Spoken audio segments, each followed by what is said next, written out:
Welcome, everybody, to another edition of Latto Talk, where we discuss all things related to mixed race people. I'm El Mulaton, and tonight we're going to be talking about how BLK people have systemic power. Yes, you heard me right. They have systemic power. And if you disagree with that, then I'm going to demonstrate why you are a traitor to our democracy. Okay, if you don't accept the fact that BLK people have systemic power, then you are admitting that you are a traitor to our democracy, and I can demonstrate that. I can demonstrate that today. We're also going to be talking about multiracial families. So this is like the pros and cons, what it's like to be in a multiracial family, what are the best ways to have a multiracial family. And I hate to admit it, but there are some people who are just not cut out for it. Some people who are not ready for what it takes to have mixed race kids, and they probably shouldn't be having them. So I want to talk about that. I want this to be an open discussion, talk about all kinds of things. So yeah.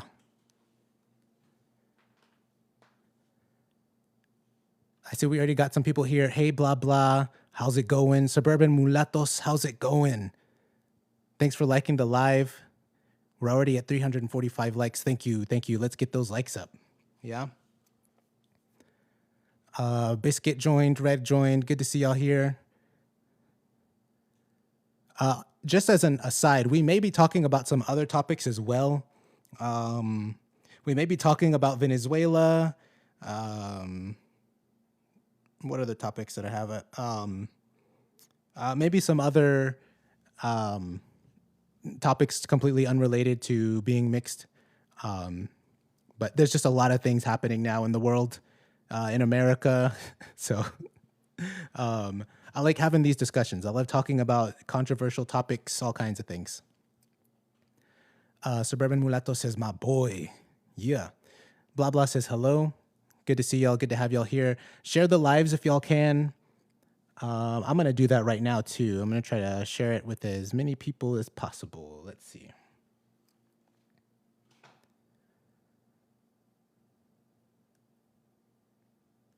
All right.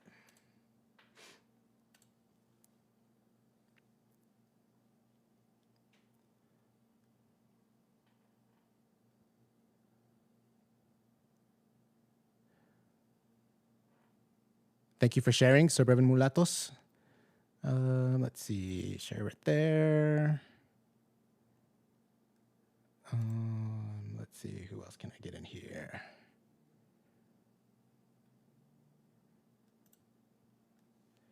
Dun, dun.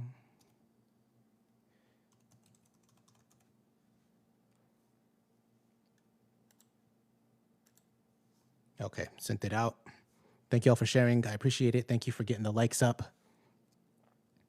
So I want to start off briefly talking about community, because that's always been my goal from the beginning. And community is something different than I think what a lot of people think. At least my view of a community isn't just a group of people who are similar, who are alike.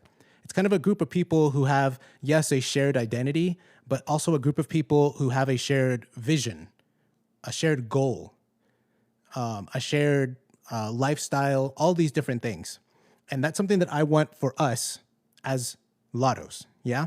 Because as y'all already know, we don't have a community to our own. Yes, there are communities that have Lattos in them, but you know, there's not those of us who are not in those communities. We can't just go in there and be like, hey, I'm one of y'all. Yeah, I can't just roll up to Creoles and be like, hey, I'm a Creole too. I can't go to like Dominicans in New York and say like, que lo que, I'm Dominican too. Like, no. So I want to be able to create a community, a real world physical community for us, for all mulattoes, for all of us, regardless of where we are in the country, or maybe even different countries. As long as we have that shared identity, those shared goals, that shared vision, shared values, then we can create something together. And it also doesn't even have to be one single community, because you look at BLK people in America, they have multiple communities. And the communities, the BLK communities, for example, in the South are going to be different than the ones in the Midwest, out West, or in the Northeast, So they have multiple communities, and we don't have even one that we can like turn to whenever times are tough, whenever people are attacking us. And so when I say community, this is not the same as like having a group chat or a Discord. Okay, those things are necessary, but to me, that's not enough. That's just not enough where we're just in there sharing memes and stuff like that, and then that's it. That's where the mulatto goal ends, is just sharing memes and complaining about people in a group chat. Like that's not working toward something. That's not building, and that's what I want to do. I want to build something with all of you, with my Latto people. Okay, build a community. So it's entirely possible that may never happen in our lifetimes. Yeah, I'm totally acceptable with that. I'm okay with this not happening in our lifetime, but I want to at least be able to provide the foundation for like future generations. Yeah. There's I can give an example. There's a country in the Middle East. I won't say its name. But it's got 6 stars, like 6-point star, sorry. Shalom, that didn't happen overnight. They were a people without a nation. And what did they do? They decided, hey, we need to have a nation. But it wasn't a multi-year project. It wasn't it technically was a multi-decade project, but that thing spanned a long time. Like, I think the project to create the Shalom country started in like the 19th century. Yeah. And then they finally got their state like 40, 50, 60 years ago, I think. 50, 60 years later. So this is something that's going to take a long time, but I think it's possible. And it doesn't have to be that long of a time. It could be a much shorter time, but yeah. Okay. So with that being said, I want to jump into the first topic. Let's see. What was my first topic?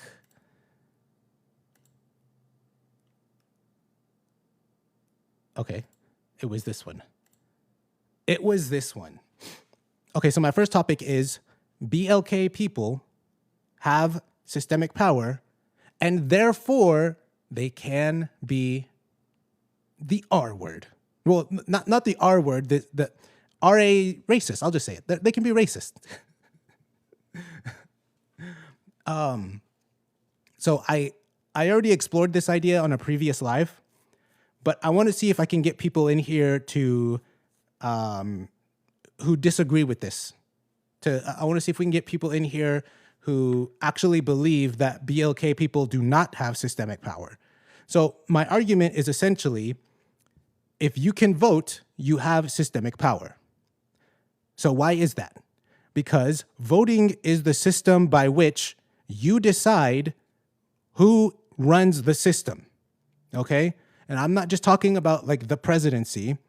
You've got an entire Congress, representatives, you've got the Senate, and this is only at the national level, okay? You don't have all branches of the government, obviously, but you do, the executive appoints the Supreme Court justices, and so indirectly you have some say over that branch of government. But even if we go at the state level, if you can vote, you can decide who runs the system in your state, okay? In your city, you can decide who runs the system in that city. So how can you say that you have a say in who runs the system and what actions the system will take, but you don't have systemic power? To me, that sounds a whole lot like systemic power. Yeah.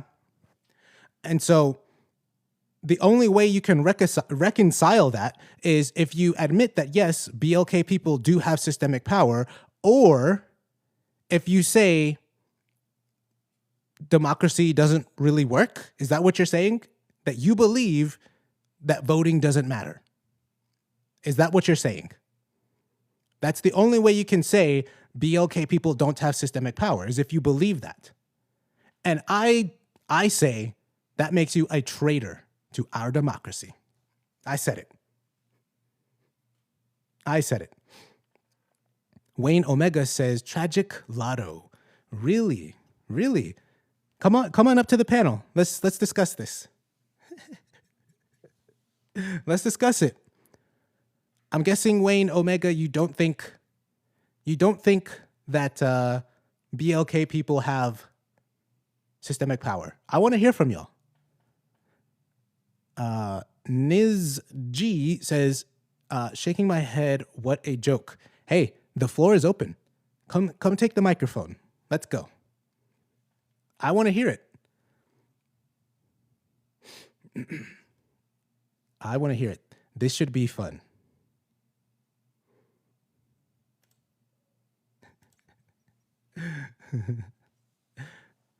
Corvina says she, I think it's a she prefers Venus and weenus. Not sure what you're talking about. But I don't think, so we discussed this briefly with Native Sun God, and he didn't really have a good response to this. He simultaneously believes that voting gives you systemic power, but BLK people do not have systemic power. And his only argument was that other people get to vote, which is kind of the whole point of a democracy. Or at least I should say this universal democracy that we have. We have universal suffrage, basically. I guess technically no, because people under 18 can't vote. But for all intents and purposes, when it comes to adults, we have universal suffrage. So that's kind of like the point of democracy, is that everybody gets to vote. So simply because other people have systemic power alongside you doesn't mean that you don't have systemic power.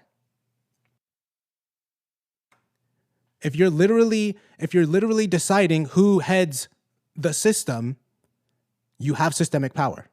Okay? If you've ever voted and the person you voted for took power, then that is by definition you having systemic power. There's no other way to think about it. I'm willing to bet a lot of these people voted for Obama. Okay? You voted for that guy and he took power. Not once, but twice. Okay?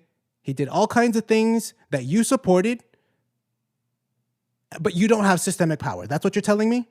Come on. Come on. JohnDaGeezer says, conquistador. Isso mesmo. Just minus, what about BLK men sending their money to whiteness? Explain that. Sending their money to whiteness? What does that mean? Let's see.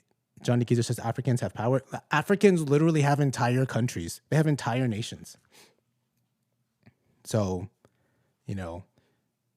I can't think of a place where BLK people do not have systemic power. Okay? You definitely can't say it's not in Africa. You definitely can't say it's anywhere where they can vote. So, yeah. Let's see. JohnDaGeezer, they not victims like BLK Americans. Yeah, that's one of the things I admire about Africans, is that they kind of they're not victims like you said, but they also feel like they're in charge of their own life, of their own destiny. They haven't thrown their hands up and been like, oh, all is lost, despair, I can't do anything. Africans are pretty much like go-getters, I mean, how many Nigerian pharmacists have we seen? Okay, they dominate the pharmacy industry. And that's awesome. They're getting theirs.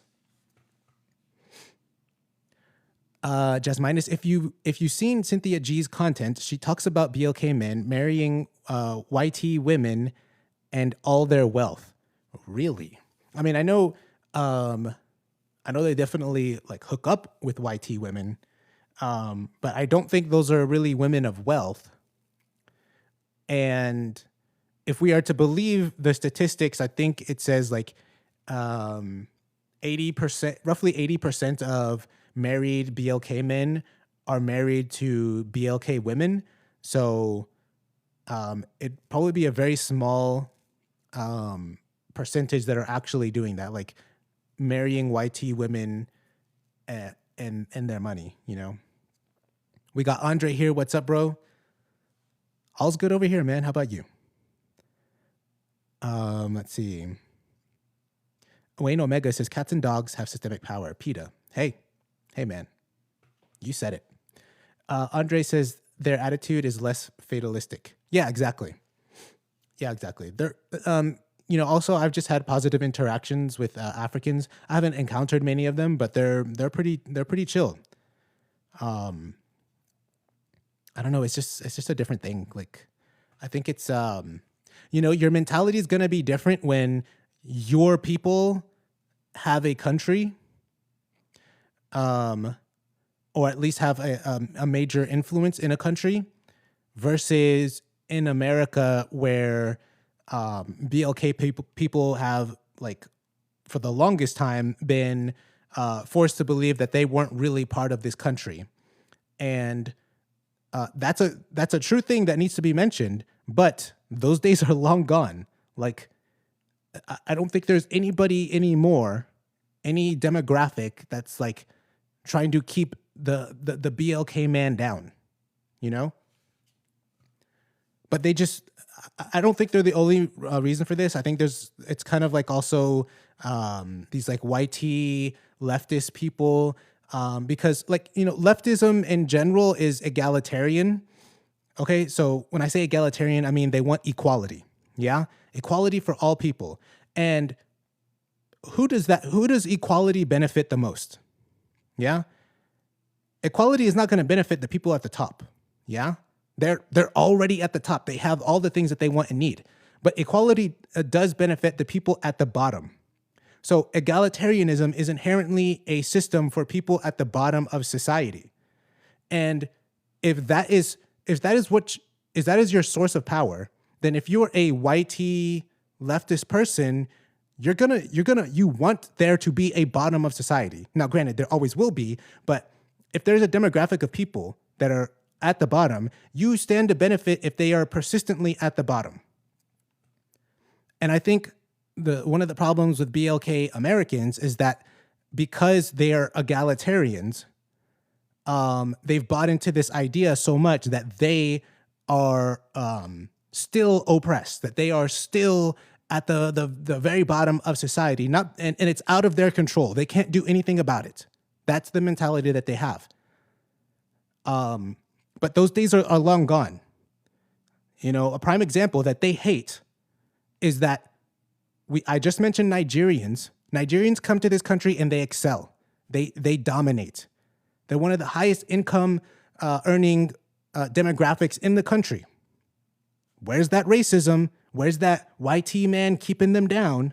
Okay.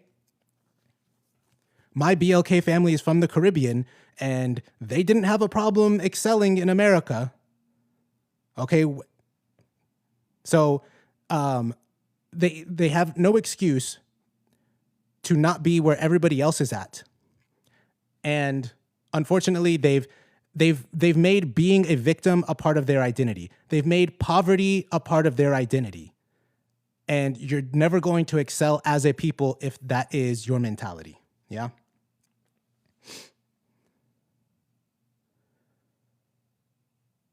Okay, let me get to the chats.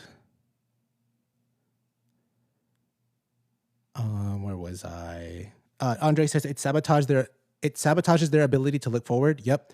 True, they have a common home to go back to, and BLK Americans don't. Oh crap. ICE just showed up. I'm gonna get deported, y'all. Thanks for sharing, Iberian and JohnDaGeezer. We got Joe Garcia. What's up, man? I'm going to need some papers for it. There's a lot of deportations, and I think I'm next. Oh man.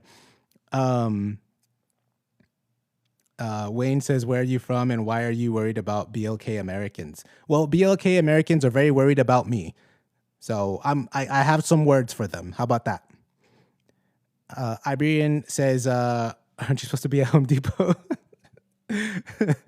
JohnDaGeezer says, "Stop speaking, ooga booga." Nossa, racismo. Isso é racismo. Oh man. Okay. I see. Let's see. Wayne Omega says, "You still haven't said where you are from. You scared to say where you're from. Are you talking to me? Like, bro, you're you're not the boss here. You don't tell me to do a thing and then I jump and do it. So you can f off with that shit." Think you're gonna come here and like bark orders at me? Come on. Oh, I see Mulata Angelo. What's up? She says, "I've heard of something called accent privilege, where people with accents get better treatment than BLK." But I wonder which accents. Okay. Let's get Andre up here.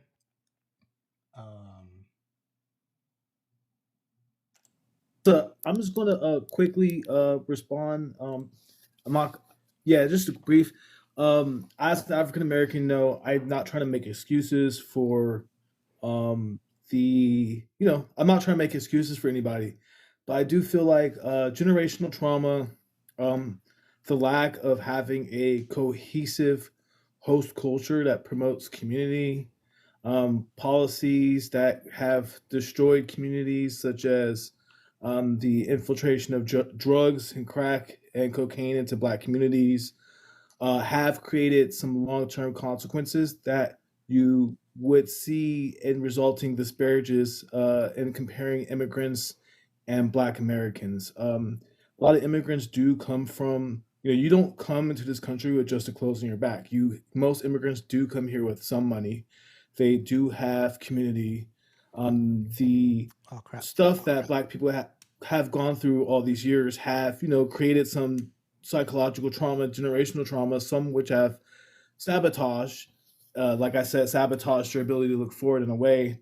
And I do feel sometimes the comparison between immigrants and blacks is unfair. But in terms of like economic and socioeconomic success, I'm not trying to excuse some of the negative attitudes that a lot of modern black people may have that causes to hold themselves back. But I definitely think it is something to take into consideration when trying to compare the two populations. Yeah, I agree that that history plays a role in the current state of everybody, but the BLK community. But I think when you look at history, there have been moments where BLK people were able to surpass that, were able to overcome that, and I would say even like the past like 30, 40 years, they should have been able to get out of, let's say, the rut and be able to build and be able to improve their community. But it seems like they're embracing a lot of the worst elements of their community, and um, I and if there are still things affecting them, I don't to this day, I don't understand how it's not affecting BLK people from other countries. Yeah, well, just from like the observation that my parents have made, you started to see a lot of progress for Black people, especially following the '60s and '70s when a lot of segregation was ended, affirmative action kicked in, and you saw more progress in Black communities. But the crack cocaine epidemic and Reaganism was extremely destructive to Black people. And it's important to understand that you do say 30, 40 years ago, but that's when that happened. That's when we started seeing mass homelessness. That's when we started, seeing all these mental health facilities close down and people not get the care. And so the Black people today who may be embracing some of those negative aspects of street culture, their parents were part of that Gen X destruction of the Black community through crack cocaine, through the disbanding of policies that were meant to ease the effects of segregation during the Ronald Reagan era and the overall effects of what happened. And even like this hood street culture is something that grew out of Reaganism and that segregated environment. And, the street gangs you might know as Crips were originally the Black Panthers, and they were infiltrated, and subdivisions grew out of that. What we may know as crack rap or gangster rap was also a product of the crack epidemic, and unfortunately, a lot of, I'm not making excuses for anyone, but I'm just giving it context. A lot of the kids who today are embracing negative aspects of street culture, their parents were in and out of jail. Their parents were in and out of jail. You have people whose parents were hitting the crack pipe. I'm sorry, I didn't mean to say that in your life, my bad. But it's not something to me that heals in just 30 or 40 years. Maybe if you're an immigrant coming here fresh without that stuff that go on, all those things. Yes, John, the community CRIP stands for Community Revolution in Progress. They're originally a chapter of the Oakland. They're originally a branch of the Oakland chapter of the Black Panthers. But once again, you can look at Rick Ross, you can look at Ronald Reagan and the Contra scandal, where rugs were brought into Black communities in an attempt to sabotage and infiltrate them. And I think it's important to, even though you do say 30 or 40 years, in my opinion, that's not enough time to change something, especially that's resulted in the mass incarceration and the culture of today. What we see, the negative aspects of street culture today are the Oh my effects gosh. of those Reaganism policies. And so, yeah. Okay, my freaking camera keeps crapping out, so I'm gonna have to go follow me on YouTube. Um, okay, so the things to ask then are how many communities were affected by that Reagan administration stuff with the bad stuff being pumped into neighborhoods. I can't quantify that. So, sorry if my argument falls in that regard. Yeah, I don't know But how many were affected. Um, and then I'd have to also think about how um well, I there can respond this. If you look at like the Rick Ross, he was pushing his product throughout the entire country. If you Most of the primary African American communities were in the major cities, like you know, New York, Chicago, Oakland, Los Angeles, and this is where primarily those epidemics grew. It's sort of where that criticism comes from when they talk about the opioid epidemic, because of the fact that, suburban, country, rural people, whereas the crack epidemic was sort of overlooked because it affected certain undesirable people that were in urban centers. But it was huge. I mean, it completely changed the cities and have destroyed communities for long. I can't quantify that, but if you look at where most Black people were living and where uh, no the crack epidemic hit so hard, and these Reagan policies were affecting people, it's there's a lot of proximity to that. But I can't give you a specific answer because I don't think anyone's counting. Yeah, I don't know. I'm not entirely convinced. I do always take into account what BLK Americans have suffered through, obviously, the after effects of slavery and Jim Crow and all of that. But we had BLK communities thriving under Jim Crow. I don't know. I feel like if this were any other community, like they would have bounced back. Like, I don't know. I'm not convinced. Maybe I just need to read more into it. But I mean, I get where you're coming from. Yeah, it's all good. That was just my opposing well, my compliment. I don't want to say opposing, but Yeah. complimentary viewpoint I wanted to add. Just, that's all. Thank you for having me. Yeah, sure. No problem. And if anybody else wants to hop up, just let me know. Um, just send a request.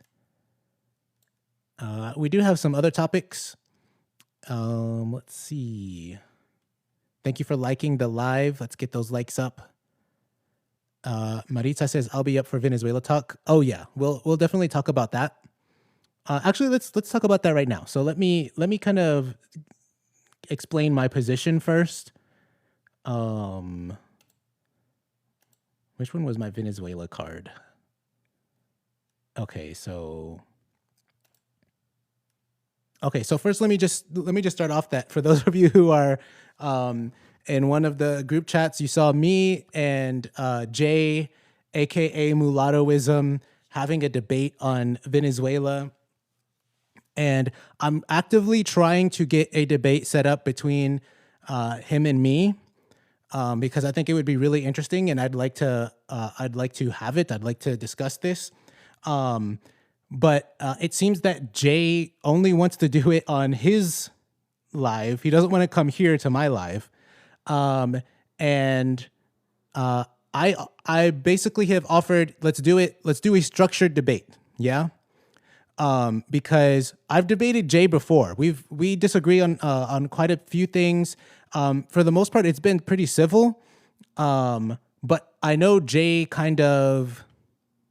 he gets pretty in his feelings sometimes.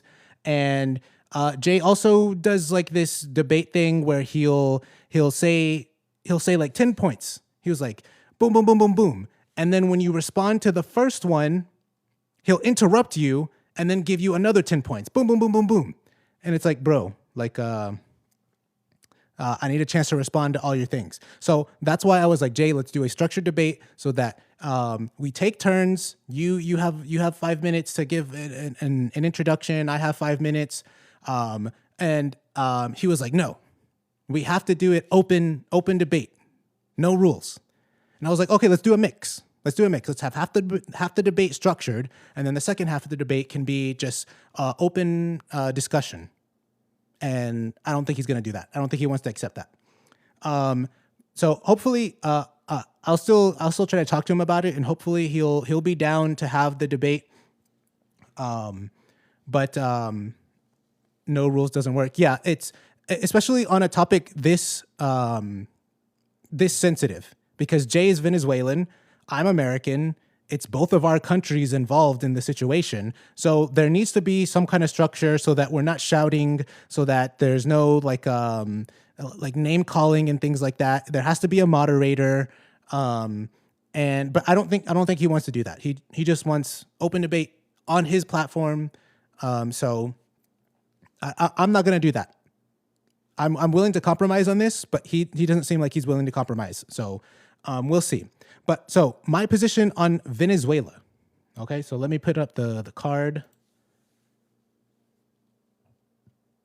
I'll say my position on Venezuela, and then I'll open up the panel. Anybody can come up. So basically, my position from the beginning has been that the U.S. should not have intervened in Venezuela. This was a bad idea. The primary reason, because we've already got a few wars going on already. We're financing one in the Middle East. Okay, we're financing another in Europe.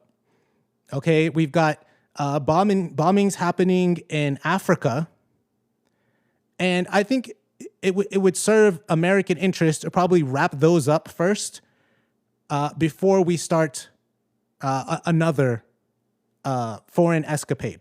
Okay. Oh, and I should also mention we're probably gonna start bombing Iran again.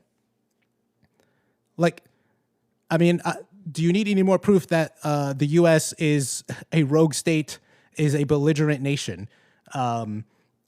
So another reason why we should not have intervened in Venezuela is because we have problems at home as well. The economy ain't doing so good. Okay, we've got all kinds of conflicts political conflict happening around the country. We've got massive debt. Okay, and Trump was mentioning about how he wants to have a $1.5 trillion budget for the military. Please, we've got so many issues at home and abroad, and then now the government wants to now start another thing, and now we're going to be, quote, running Venezuela. This is absurd. And so my position is that of non-intervention. I don't think that the U.S. government should be intervening in other countries. Other countries should be free to decide their own issues. Venezuelans should decide the fate of Venezuela. They should decide if they want to have Maduro or now Delcy Rodriguez. Like, they should decide whether they want that or democracy or whatever system they want. It shouldn't be the U.S. dictating to them what they should have. Okay? And then not to mention the fact that the Trump administration broke so many laws to do this. This was a blatant act of war when you invade a country with your military, kidnap its leader, and then essentially seize its oil industry. That's an act of war. That's a blatant act of war. And so, a few things, points I want to make are that this is not about ending a dictatorship. Okay, this is not about drugs. I probably shouldn't have said that word on TikTok. Okay, because the United States government is A-okay with supporting dictatorships. Okay, the Kingdom of Saudi Arabia is a dictatorship. Okay, we supported a dictatorship in Egypt with Mubarak. And then all you need to do is look. All you need to do is look in. Oh, we got Jay here. What's up, Jay? All you need to do is look at Venezuelan history, and you will find another dictatorship that the U.S. supported, the Gomez dictatorship. Okay. So the U.S. has no problem with dictatorships. This is not about Maduro being a dictator. This is about Maduro not submitting to U.S. economic interest. That's what this is about. The U.S. doesn't care if the Venezuelan government is slaughtering its people, okay? It doesn't care if it has a police state, a military state, okay? It does not give a shit about the Venezuelan people. They did not do this for Venezuela. They did this for the elites in America, not even for the American people, like the average American, like you and me. They did it for the elites in America, okay?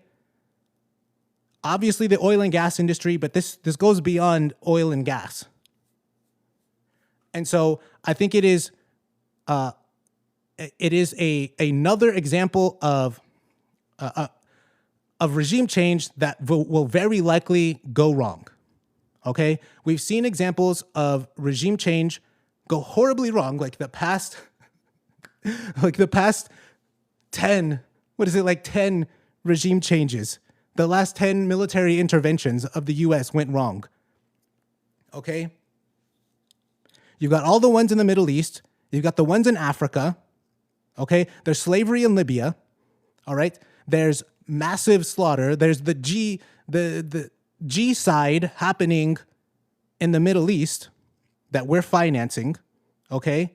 Iran's another good example. We overthrew the democratically elected government in Iran, the Mossadegh administration, I think in the 50s, the early 50s.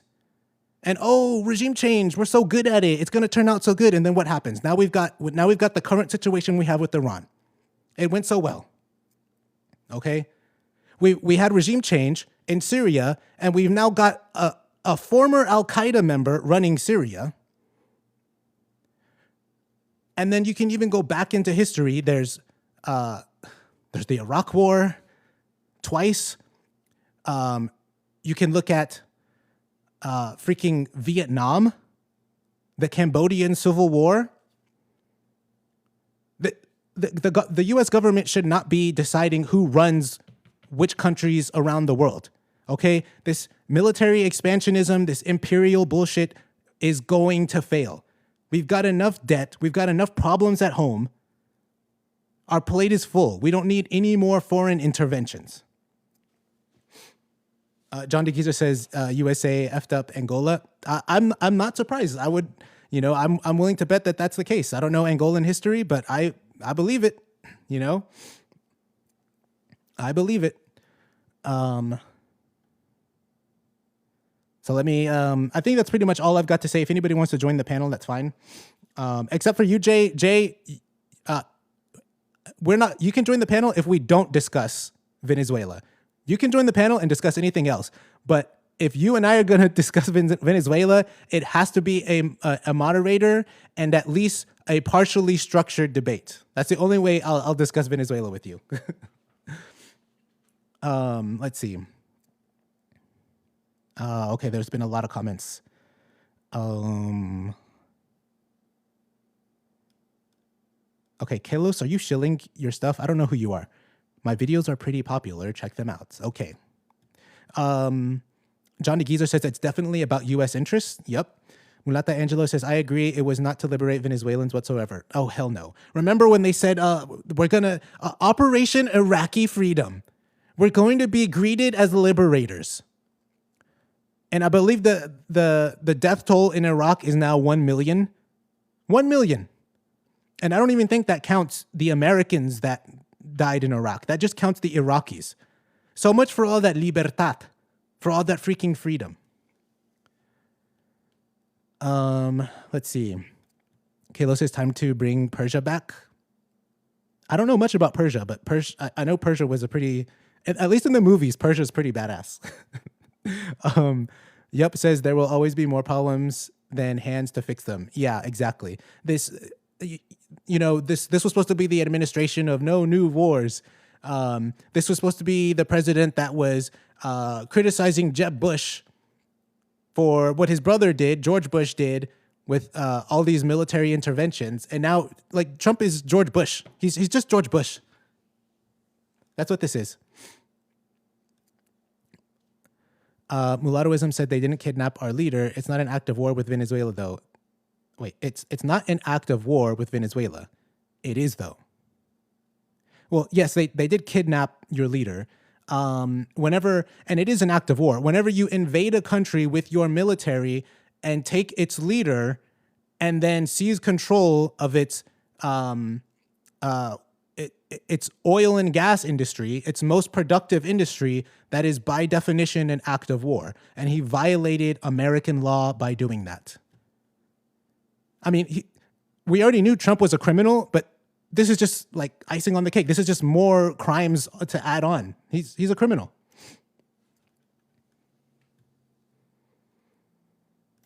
He is a criminal. Let's see. Oh crap! I got lost with the chats. Where am I?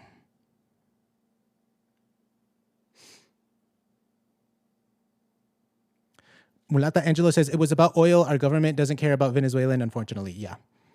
I think I already read that one. I don't know.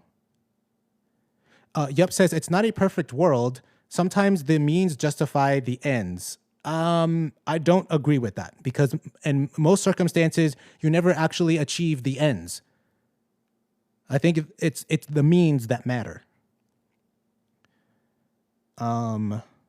Mulattoism says, what's up? Juan Vincent Gomez. Yeah, that guy. The dictatorship that the U.S. supported.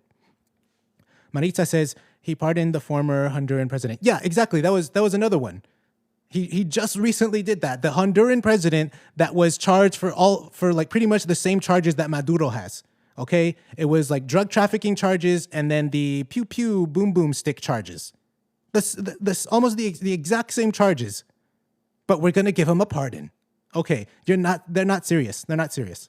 They think we're freaking stupid. That's what it is. Mulata Angelo says our government doesn't even care about us, let alone the freedom of Venezuelans. Exactly right. Exactly right. They're not your friends. Okay, they don't care about you. They care about themselves, their families, and the people who finance their campaigns. Okay, that's all this is.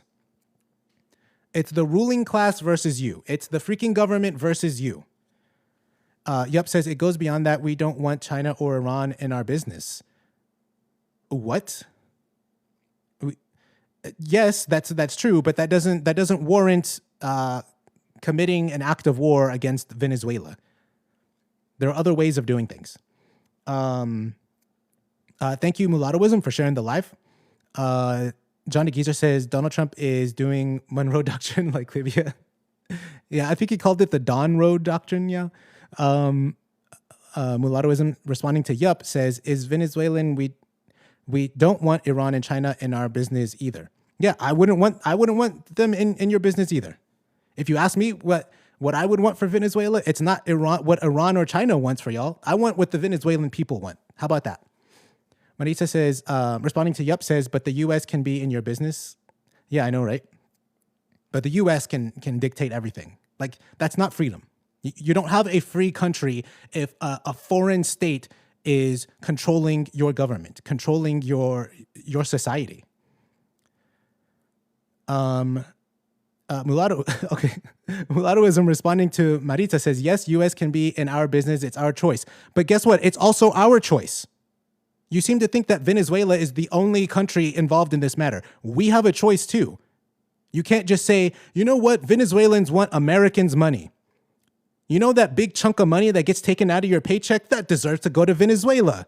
Yeah. And you know, all your brothers and your sisters and all those people, they should come here and die on our land just in case Tren de Aragua comes or some cartel comes and resists the government. No.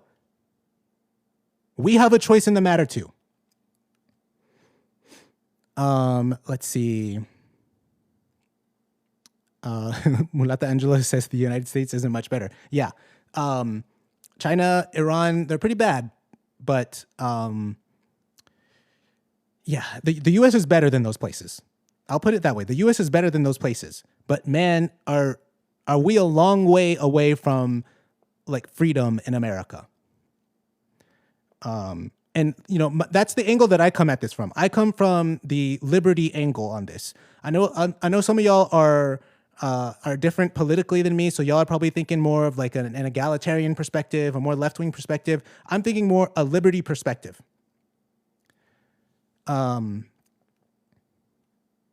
Maritza responds to mulattoism. It's no longer your choice. It's America's now. Yeah, right now it's literally what the Trump administration is saying, that they're running Venezuela. So let's not pretend that it's like the Venezuelans get to have a choice. There's no referendum going to happen in Venezuela about, should the U.S. control our country from now on? Should we install the viceroy? What's the Marco Rubio? No.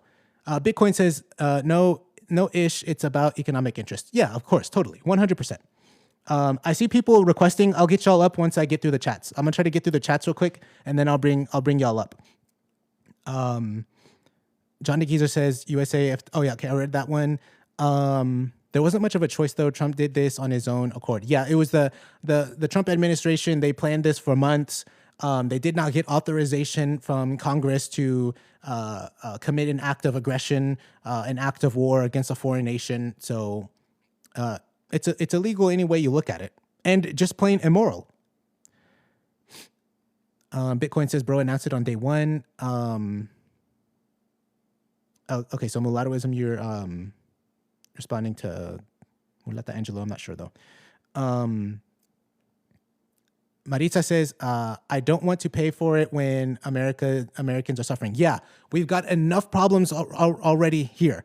Let's handle those issues first. Okay, we shouldn't be responsible for Venezuela. Okay?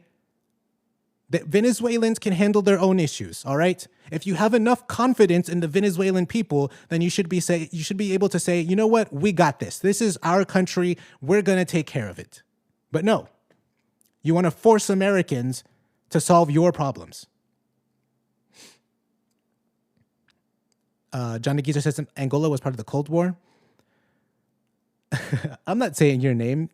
Jewy. Oh man, I already kind of said it. Wish says debate. Mulattoism says, I'm not discussing Venezuela with you, bro. I'm willing to have that. I'm willing to have the debate. Jay will go in on you on that. I don't think so. Mulatto Angela says, did he consult Venezuelans before carrying this out? I doubt it. No, they don't care. They don't care. You know, hey Jay, you know what Trump and Marco Rubio were saying before this? Que se jodan los venezolanos. Que se jodan. They don't give a fuck about Venezuela, man. They want that dinero. Mulattoism, but you don't. Oh, okay. So mulattoism is saying, Jay is saying, I'm not discussing Venezuela with you, bro, because you don't know anything. Join my panel and let's have a debate over there. So I don't know anything, but I'm good enough to go on your panel and discuss it. Like, just admit it that you want me on your panel so that you can mute me and you can talk over me, and that's all it is. That's what you want to do. I'm being the reasonable person here and saying let's compromise. I'm even willing to go on a neutral platform. We can have someone else host the live, and then that person, we have a structured debate like I wanted for the first half, and then on the second half, it can be an open discussion like you wanted. That's a compromise. Are you willing to compromise on that? No, you are not, because you're not serious about this. And I think you know I would mash you, dude. You would get wrecked. I would wreck you on this issue. Also, Jay said, I also proposed topics. I proposed like, hey, how about we just have like a list of topics and then we discuss those topics. And you want to know what one of the topics Jay said he didn't want to discuss? The possible outcomes of this intervention.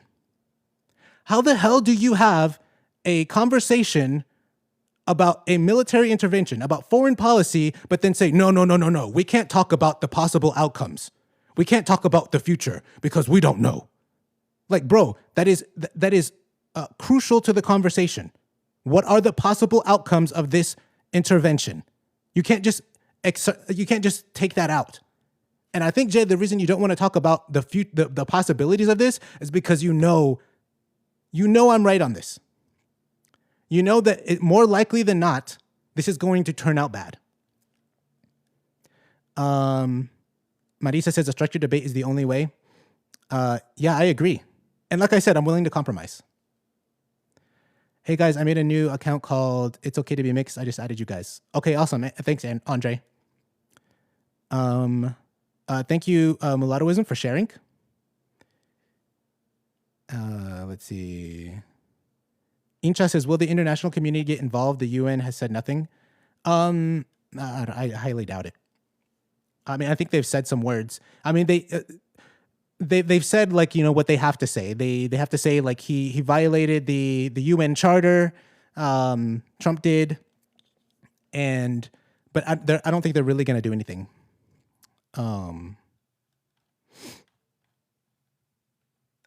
Let's see. Okay, there's a lot of comments. Y'all are commenting a lot, so let me try to hurry up and get through the chats. Oh man. Let's see. JohnDaGeezer says Donald Trump is doing Monroe Doctrine. Yep. Kilo says liberal talk. I'm not even a liberal. I'm not even a leftist. I also wouldn't consider myself right wing. But I think I'm just taking the sane position on this. That's what this is. JohnDaGeezer says Donald Trump invaded. Incha says, oh no, I already answered that one. Jay says he's not a legitimate president. Mulata Angelo says, I just hope people know that our government is also corrupt. Very much so. Very much so. So why would you believe these people? When they say, oh, we're going to do X, Y, and Z, why would you just eat that up and be like, oh, see, look, they're being honest, bro. We got to trust them. No, that's wishful thinking, man. Jay says, it's easy to say that when you have the right to say who you are. In my country, you don't have any choice in my country. That's completely irrelevant. That's completely irrelevant. That's a problem for the Venezuelan people to solve, okay? Maduro, Chavez, those are products of Venezuela, okay? That was then Venezuelans should solve that issue. JohnDaGeezer says, bro, you know how many countries in Africa is still dictatorship? I know. Let's see, like Angola. I got to look into Angola, John. Yep, we would pardon Maduro too if he did what we wanted. Yeah, we would. Mulata Angelo, I never said we were as bad as Venezuela, but our government is corrupt. Yes, it is, very much so. And not even just at the federal level, like all levels of government, they're corrupt. Jay says, stop comparing. Jay tells JohnDaGeezer, stop comparing Angola. Jay doesn't want you to compare Venezuela to any country. I was first of all, I wasn't even in the group chat, I wasn't even comparing Venezuela to other countries. I was comparing the U.S. government's interventions over the past few decades. Okay? Vietnam, Korea, freaking Iraq, Afghanistan, Iran, all these different countries. And he's like, oh, you can't compare those countries. You can't compare those countries to Venezuela. We're Catholic. We're Catholic, Jay said. We're Catholic. We're Western. You can't compare us. And then I'm like, okay, how about Cuba? Cuba's Western, Cuba's Catholic. And what did Jay say? You can't compare. You can't compare Cuba to Venezuela. And for no reason. For no reason. So moving the goalpost, just constant. You just want to live in fantasy land, Jay. That's all it is. Let's see. Jay says, well, you are contradicting yourself. You just said that our resources was going to be drawn away. Debate this on my panel. We don't care. So you're unwilling to compromise. You only want to debate on your panel and no structure, just open. And I'm willing to compromise. I'm willing to do it on your panel if there is a moderator and if at least half the debate is structured. We can do the other half open. Let's do it that way. I know I wasn't contradicting myself, that our resources was going to be drawn away. I don't know what you mean by that. Like your oil industry has been taken over. Yeah. JohnDaGeezer says, I ain't no effing lefty or righty. I'm just a realist. Yeah, that's the same with me, dude. Andre says, I just want to visit Venezuela finally. Me too, dude. I've met Venezuelans in real life. I know Jay. Jay's cool. Like, Venezuelans are pretty cool, as from what I've seen. They got a ton of mulattos in Venezuela. Okay? I like Venezuela. But that doesn't mean I need to now be responsible for Venezuela and everything that's happening. Kelo says he's a lefty and war benefits us. LMAO, oil and resources help us. I didn't say that they did not benefit us, and that is an irrelevant point. That's an irrelevant point. Whether it specifically the oil and the resources help us, and who do you mean by us? You don't mean like the average American making like what $50K a year. You don't mean the average American. You mean the oil and gas industry. It benefits them. It benefits the elites in America. That's who it benefits. Let's see. JohnDaGeezer says it's about the money. Gems something says Venezuela, Cuba, and Haiti have sent many migrants over the whole Western Hemisphere, so that's maybe. Kelo says, I regret migrating here from Europe. This is a casual demonstration of American intelligence. Oh, yeah. Why the USA gets involved, also China, Iran, Hezbollah, Russia were there. Those countries were definitely assisting the Maduro government, yeah? JohnDaGeezer, they don't give an F about Venezuela. They want the dinero. Yeah, they want the dinero. The money man. Venezuela has the most oil in the world. Jay saying, come on my panel, blah, blah, blah. You don't have to be for Venezuelans to be able to benefit them. This... Okay. You might want to reread that. Did anybody take debate in school? Mulatto Angela asked. I never took debate. I should have. I wish I did. I didn't know shit about debate though. Maritza did. Oh, that would be fun. Giovanni says American companies, primarily Standard Oil, played a crucial role in developing Venezuela's oil. Yeah. That was during the Gomez dictatorship that America supported. JohnDaGeezer, your oil is mine. Gem says maybe China, Iran, and Russia put military bases in Venezuela and Cuba. Jay says it's going to turn out bad for you. Oh, I don't think so. We already debated this in the group chat. I don't think it's going to go bad for me. Iberian says, ¿Estás enojado conmigo? Giovanni says, industry after major discoveries in the 1920s. Yeah.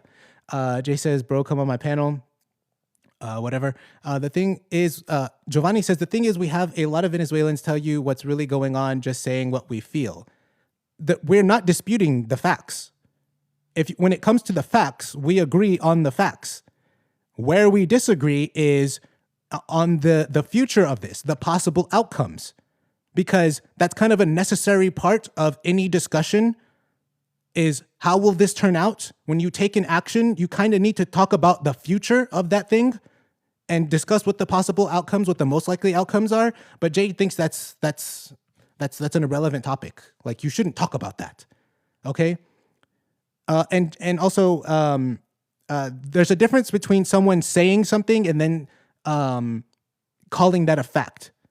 Because some people seem to think that because the US government says a thing, therefore it's going to happen. When no, just because the government says we're going to do X, that doesn't mean that's going to happen, okay? Kelo says international law is BS, by the way. It's useless for a reason, by the way.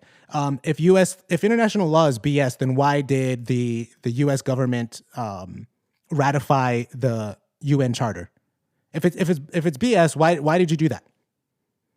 Okay, I mean, if you think it's BS, then maybe you should back out of the UN Charter. Which, I mean, honestly, I think the UN is kind of BS to begin with. I don't really like the UN. So if America was like, dude, F the UN, and we backed out of it, I'd be okay with that. Let's see.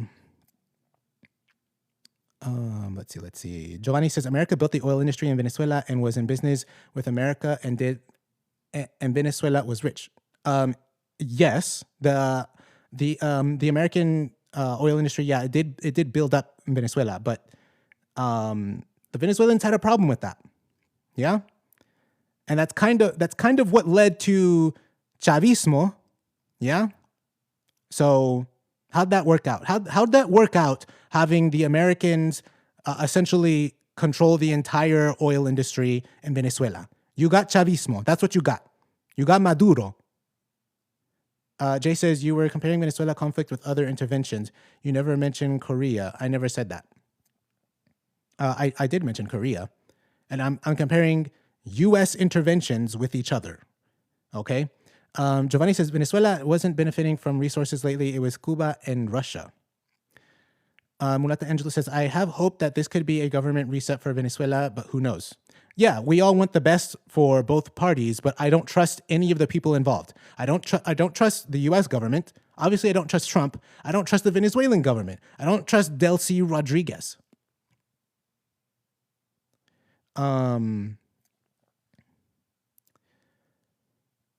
Jay says, I'm not unwilling to compromise. You kind of are, because I just gave you what the compromise would be. Because what I want is a debate on my live and 100% structured.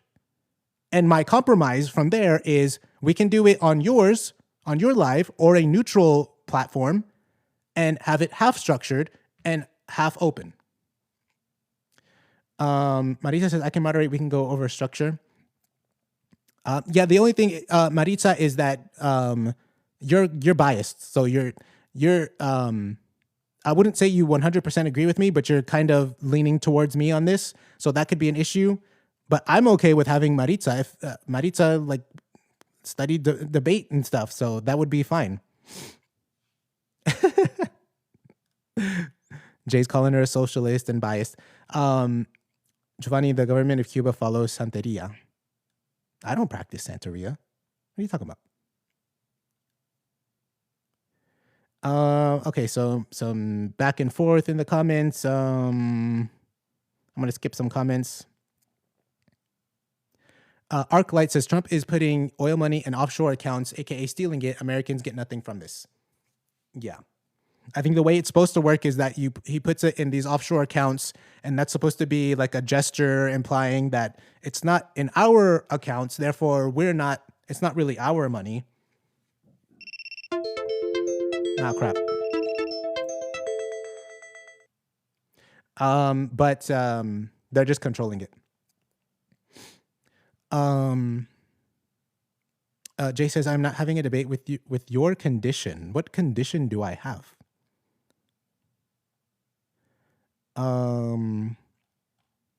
Let's see. It's important that we don't spread misinformation. Oh, I have not spread any misinformation. Jay just doesn't like my point of view. This platform is not neutral at all. I didn't say my platform was neutral. I just said that this is what I wanted. What I wanted was it to be on my platform, but I'm willing to compromise and put it and have it on someone else's platform.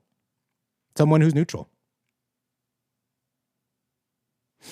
Giovanni says, I said the government of Cuba practice Santeria. Are you the Cuban government? Lol. Bro, come on, Giovanni. You're better than this. I don't practice Santeria. I don't got no crystal ball. How do you not know that song? How do you not know that song, man? Mulata Angela says this debate is never happening. Yes, because Jay does not want to compromise. Jay does not want to compromise. Okay, so I think we spent too much time on the comments. Let's bring up Maritza. What's up? How's it going? How are you? I'm doing great. How about you? Good. I'm great. Okay. I just want to say one thing. The floor is all yours. We do definitely mean you have differing political values. Why I said I feel like I could moderate a debate is 1, I have debate experience. 2, I have my degree in political science. And 3, I've been unemotional in every conversation about this. So I can see how I do obviously agree with you on this, but that wouldn't prevent me from saying, hey, don't overtalk. Excuse me, let him finish. I don't think that, but that's just my perspective. And then the other thing I have is that it's that the assumption that this is great for Americans, I think is a little wild because I do not believe it's going to trickle down the way that people think. It will not reach the Americans that maybe our gas might be a little bit cheaper, maybe for a couple months, maybe for a year, but as soon as war/civil war decides to happen, our inflation will skyrocket, our tax dollars will skyrocket. It will not trickle down to the average Americans. It will only create the wealth gap even bigger and help our elites even more and back our military even more and make it even bigger. So that's all. I also don't like the assumption that I'm not allowed to speak on it because I'm not a Venezuelan. Actually, I feel like, now I run your country. At this point, America runs it. So technically, you can't say anything to me. So true. So true. That's just, I don't know. I don't really want to get into it because if I do want to be able to if you guys do decide to have a debate, I still want to be able to, I can remain neutral. That's my opinion. If you don't think so, that's okay too. But yeah. I personally think you can be neutral, and I think you would be a great moderator because of your experience and your knowledge of this stuff. But Jay from the outset said he didn't want any structure at all, not even partial, not even part of the debate being structured, and then we can do an open.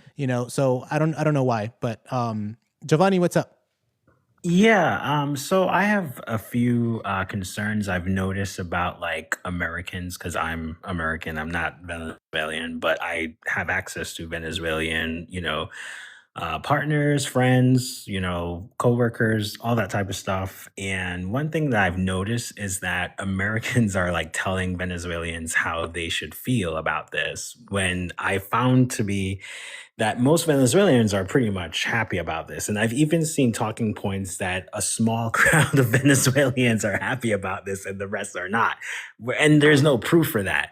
And one of the things that, when I was on Facebook discussing this with a lot of people who apparently don't have any access to Venezuelan people at all, when I tell them that 8 million people left the country, they're like, oh, but where did you get that from? And I said, well, maybe you should speak to Venezuelans. And another thing is they'll say, because I get it, a lot of people don't like Trump, right? But to admit that he actually did something good, despite the motivation and they're in it for the oil, the money and all that, some people, they cannot process that he could actually do something that could be good, right? And the reason why I say this is because I had a friend on Facebook saying that, what's the difference? Trump did the same stuff that Maduro did. So I said, has Trump ever unalived any of his political opponents? No. Did 8 million people leave America because they felt that the Trump administration was so bad that they had to starve to put food on the table? No, right? So, and I think, you know these facts, but the thing is, the majority of the American people who are saying the same exact things that you are, which are really just concerns, they don't know those facts. And I think when you have those facts, you kind of have to sit back and say, well, based on the way that America does these things, they're very shady, but today is different because we're seeing everything literally through our phone. we're going to really have to just take a step back, take a deep breath, and let's see how this goes. Because I listened to the White House, right, when J.D. Vance talks and Trump, and they said that they're going to go in there and fix the infrastructure. They're going to bring in the biggest oil companies to do this, right? Because what they're saying is they're going to handle the situation. They don't know who is qualified right now to run. They do have the Rodriguez lady, but they're keeping an eye on her. And also what they're going to do is they want to make sure that it goes into the hands of the people, that they benefit. Because a lot of people are saying, but they're going to steal your resources. And so a lot of Venezuelans are like, but we don't benefit from the resources. That's why we left the country in the first place. Cuba was actually benefiting from it. And now that the oil has been cut, that country is about to dismantle. And unless somehow Russia is able to fix what it is that they're missing from this oil, right? And so they're, the top generals, if you look in the Google research, it will tell you that 27 Cubans were unalived. But these were actually the top security for Maduro. There was some sort of secret alliance going on between Cuba, and Yeah. Maduro running Venezuela. Okay, hold on And a sec. so the- Hold on a sec. Hold on Yeah. a sec. So just for the record, Jay is requesting to come up, but I'm not going to bring you up, Jay, because you're going to come up here and try to have the debate right now, and that's not going to happen. Because Jay, I've debated you before on so many issues. I know how you operate, okay? I said this at the beginning of the stream. This is Jay's tactics, okay? What Jay does is Jay will give you 10 points, boom, boom, boom, boom, boom. And whenever you try to respond to point number one, you try to respond to all of them, but you start with point number one, he interrupts you and then gives you boom, boom, boom, boom, boom, another 10 points, okay? It's called Gish Gallop. It is a common tactic that people use in debate, and that's what Jay does all the time. Also, Jay has a tendency to kind of get kind of heated and kind of personal, take things personally, okay? And to preserve the friendship, Jay, I think it is best that we just have a structured debate so that no one's talking over each other, there's no insults flying, there's nobody getting heated or anything, okay? I think that is best. And like I said, I am willing to compromise. We can do half structured and then half open debate. Hell, we can have, if you don't trust Maritza, we can have Giovanni. We can have the two of them, two moderators. Absolutely. And you can come up, you both can talk and talk about what I want to be clear about what I mean by input. I will not input any political knowledge, any geopolitics, any historical knowledge that I have. I will literally just say, stop over talking, let him finish. That's literally all I will say. Yeah, that's it. It's just to keep it civil. That's all a moderator does, is just keeps it civil, gives the person their time to talk, gives their person their time to rebuttal and response. That's it. Yeah, and that's all you need a moderator for. But yeah. Okay, Jay says you don't need to lie when I have insulted you in any debate. You haven't like directly insulted me, but you have called me stupid. So I mean, I guess that is kind of an insult. Yeah, you did call me stupid. I was a little offended yesterday in the chat because I thought I sent something that was like very prudent, and I get, the white liberal Karen kind of talk, and I'm like, really? Okay, well, that's not like not directed at me, but I agree with that. So I know you're talking about my thoughts. You see, there was some, I thought some very and also passive aggressiveness. Hold on a second, Giovanni. Also, there will be times whenever you don't directly insult me, you will like you said, Maritza, there's like passive aggressive little snarky comments, like you don't know what you're talking about. Oh, this is just BS or whatever. Like, yeah, you kind of do that. And notice, like, I wasn't doing that with you, because although this is, I am just as passionate about this, I have control of my emotions. So I can not fly off the handle and I can not take it personally. So Jay says, you will keep lying about me, trying to heat me up. No, I'm not lying about you. You legitimately called me stupid and said I don't know what I'm talking about. It's in the group chat. It's in the group chat. I'll go find it. Okay. Well, I do Giovanni, have go ahead. I have some suggestions because, you know, theoretically speaking, psychologically speaking, Jay is Venezuelan, right? And so I think any Venezuelan that you might bring up might end up, you know, kind of being in this situation because of just like, you know, it's 26 years of misery, right? And I think a miracle happened for them the other day. Now, on the other hand, a lot of us have some concerns.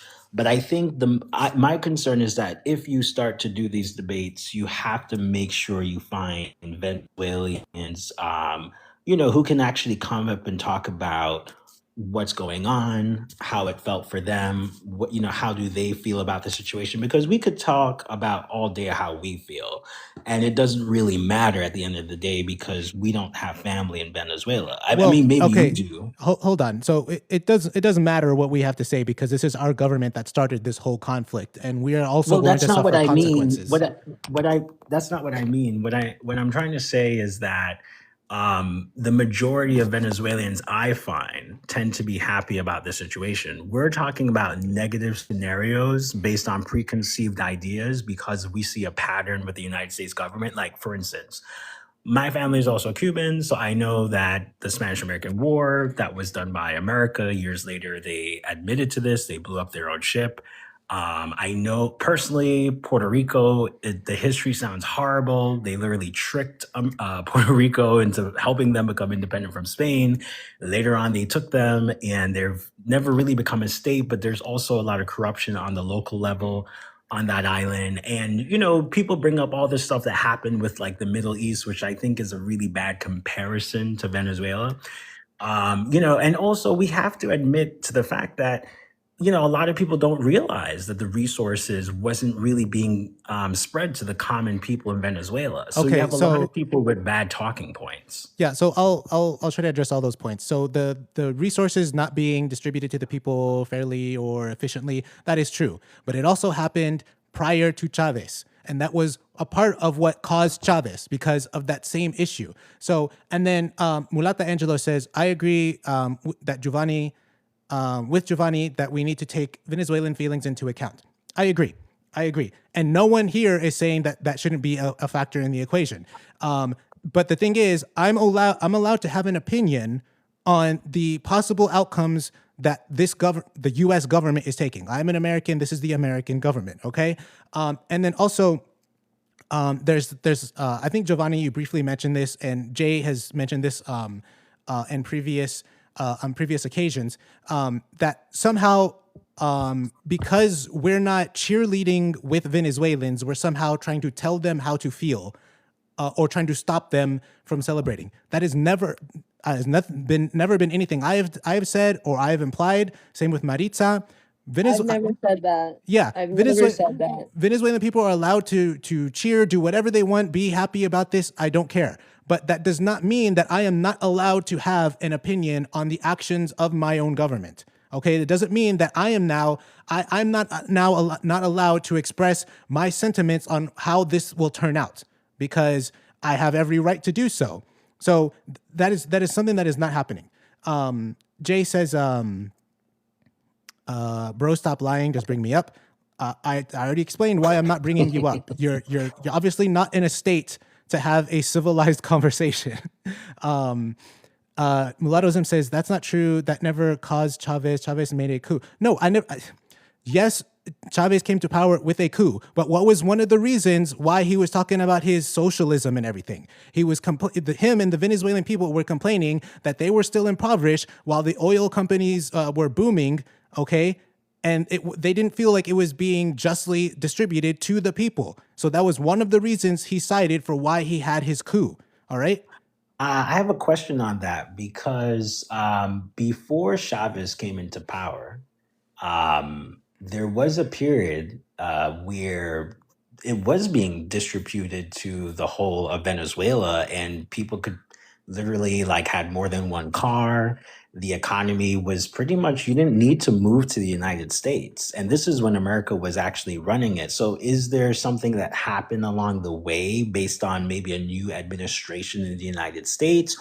Or was it by the time that Chavez came into power that, they did something differently? Because something is not really adding up. And this is where you kind of need an expert who's from Venezuela who can actually explain that. Well, I think Because you there may be was a talking point. about two different time periods, because there were periods where a lot of Venezuelans were benefiting and the country was doing well across the board, across all classes, but then it started to change. And then But the question is why? Because you see, when they were benefiting, they were in business with the United States still. So it's not like, because that's the point I'm trying to actually come across, is that was there just a new administration that did something differently in the United States? Because like my concern is what happens after Trump leaves the White House. 'Cause what if he does everything? Giovanni. Yeah. According to Jay, you can't do that. Jay said you can't talk about the future. You can't speculate about what might happen in the future because that's irrelevant to the topic. And also history is irrelevant to the topic. Jay said that I can't talk about history either. Okay? Like, come on. And Jay, you're saying you are talking and refusing to bring me up. I'm talking on my live, okay? You decided to join my live. Notice how you had a live earlier. I wasn't there, okay? I wasn't there, so you were free to talk about whatever you wanted on your live. I'm free to talk about whatever I want on my live, okay? And I'm more than willing to talk to you about anything other than Venezuela, okay? Because, and you're saying, you were asking me, like, what state am I in, bro? I'm gonna read a comment that demonstrates your point, what state you're in. Quote, host doesn't know what the fuck he's talking about. That's the state that you're in, man. Do you see me talking like that? No, you don't. No, you don't. You're crashing out. Just chill out, dude. Just chill out. A freaking lie, dude. I did not send you the invitation. I did no such thing.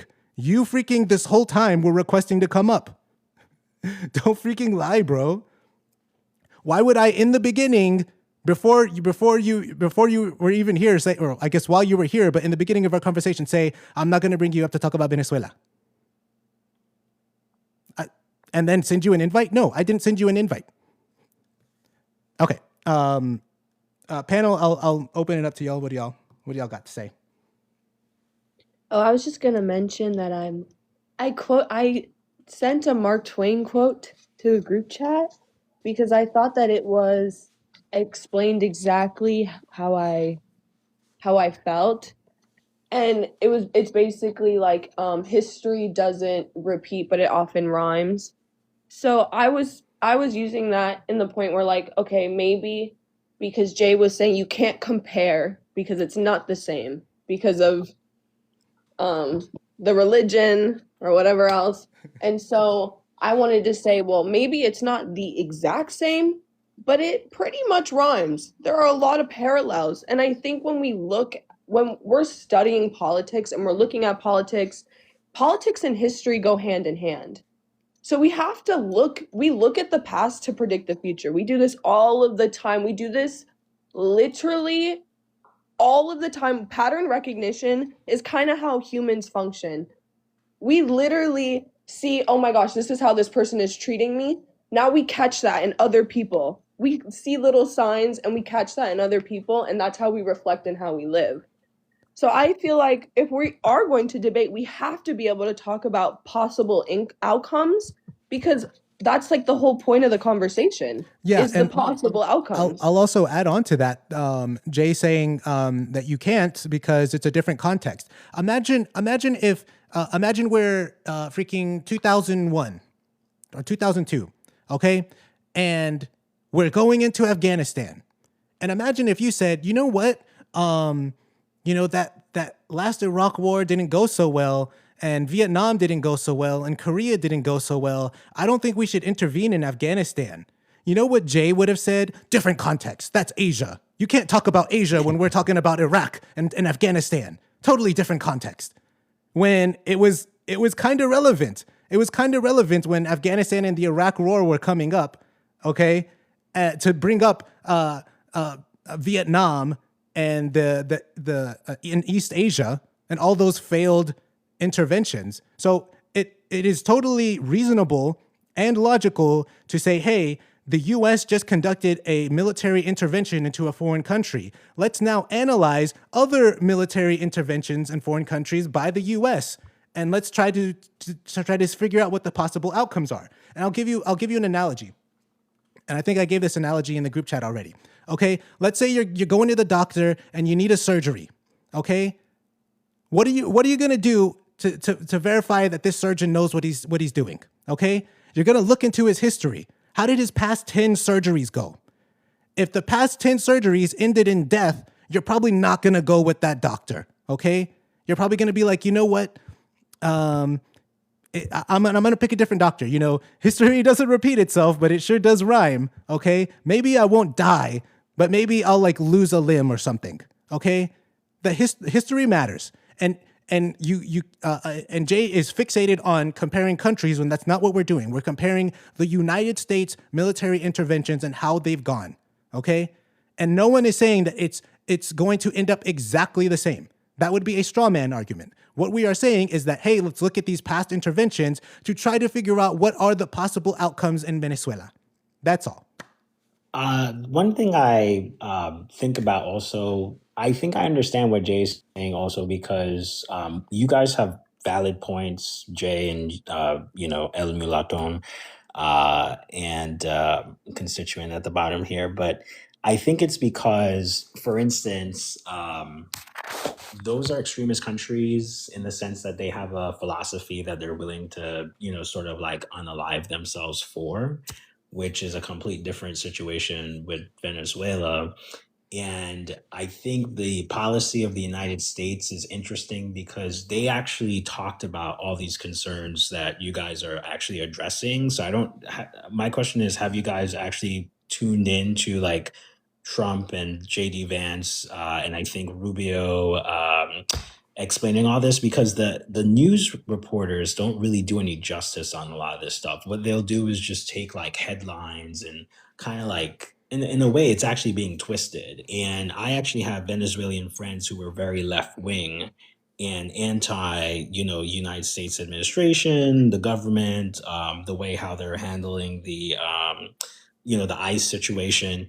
But because of the fact that they know what's going on in Venezuela and they're, in touch with their families down there, they were appalled at the way how they saw gross misrepresentation in the United States media, which made them question everything that they've ever thought about. Not that they're taking like 100% Trump's side or any side, but what they've realized is the media has its own agenda. And I was telling someone that when I was growing up, as a child of immigrants, no one liked this country. Everyone hated America. Everyone would just talk negative about it. And my family said negative things, but at the same time, they also said positive things. Like, my grand aunt kissed the ground and said, "God bless America" when she came here. So what was your question though? What was your question though? My question is, are you listening to the actual responses from the president when he goes live? Because I think that's your best information at this point. I listen to what the U.S. government is saying from them. I also read a bunch of news reports and everything, so I have a good grasp of like what's going on and what's being said. And also, I have another question. Sure. Not if you believe it or not, but he also has this idea of getting rid of the taxes, property tax in the United States. And, and I'm not asking what do you feel if it's going to work or not, but because AI is going to take away most of the jobs from people, it's already starting. And a lot of people never believed that this day would come. So they are looking for new ways where they're going to have to actually have outside companies that give people money. And they call it universal basic income in the past. Today, they call it universal high income. And they're using all these, other methods. Have you paid attention to those kind of long discussions that they have, about the future? So you're talking about the discussions about AI or the economics or what exactly? Well, the impact of AI replacing humans and not having a job, so they will have to give Like, because I heard you guys saying that it's never going to reach the regular people. Yeah. It's only going to benefit the rich class and bring a more like gap in between.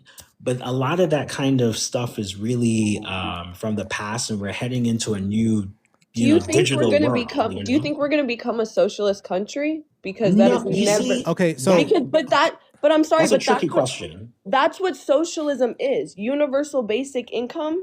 That's a form of socialism. Okay. We're never going to get there. So I don't No, even. Yeah. so Okay. that's So hold why- on. before you, Hold on. that's before you, why- Hold on a sec. before you- Hold on a sec, before you say something. Giovanni, because you already went on pretty long. Okay, so your question, like, I don't think AI is gonna like take all our jobs, because if you look historically, like every new technological advancement, they're like, oh, we're gonna lose our jobs. All these people are gonna lose their jobs. And what ends up happening is that there's yes, there is some job loss, but then what happens is there are new, oh crap, remove your background noise so viewers can hear you. I don't have background noise.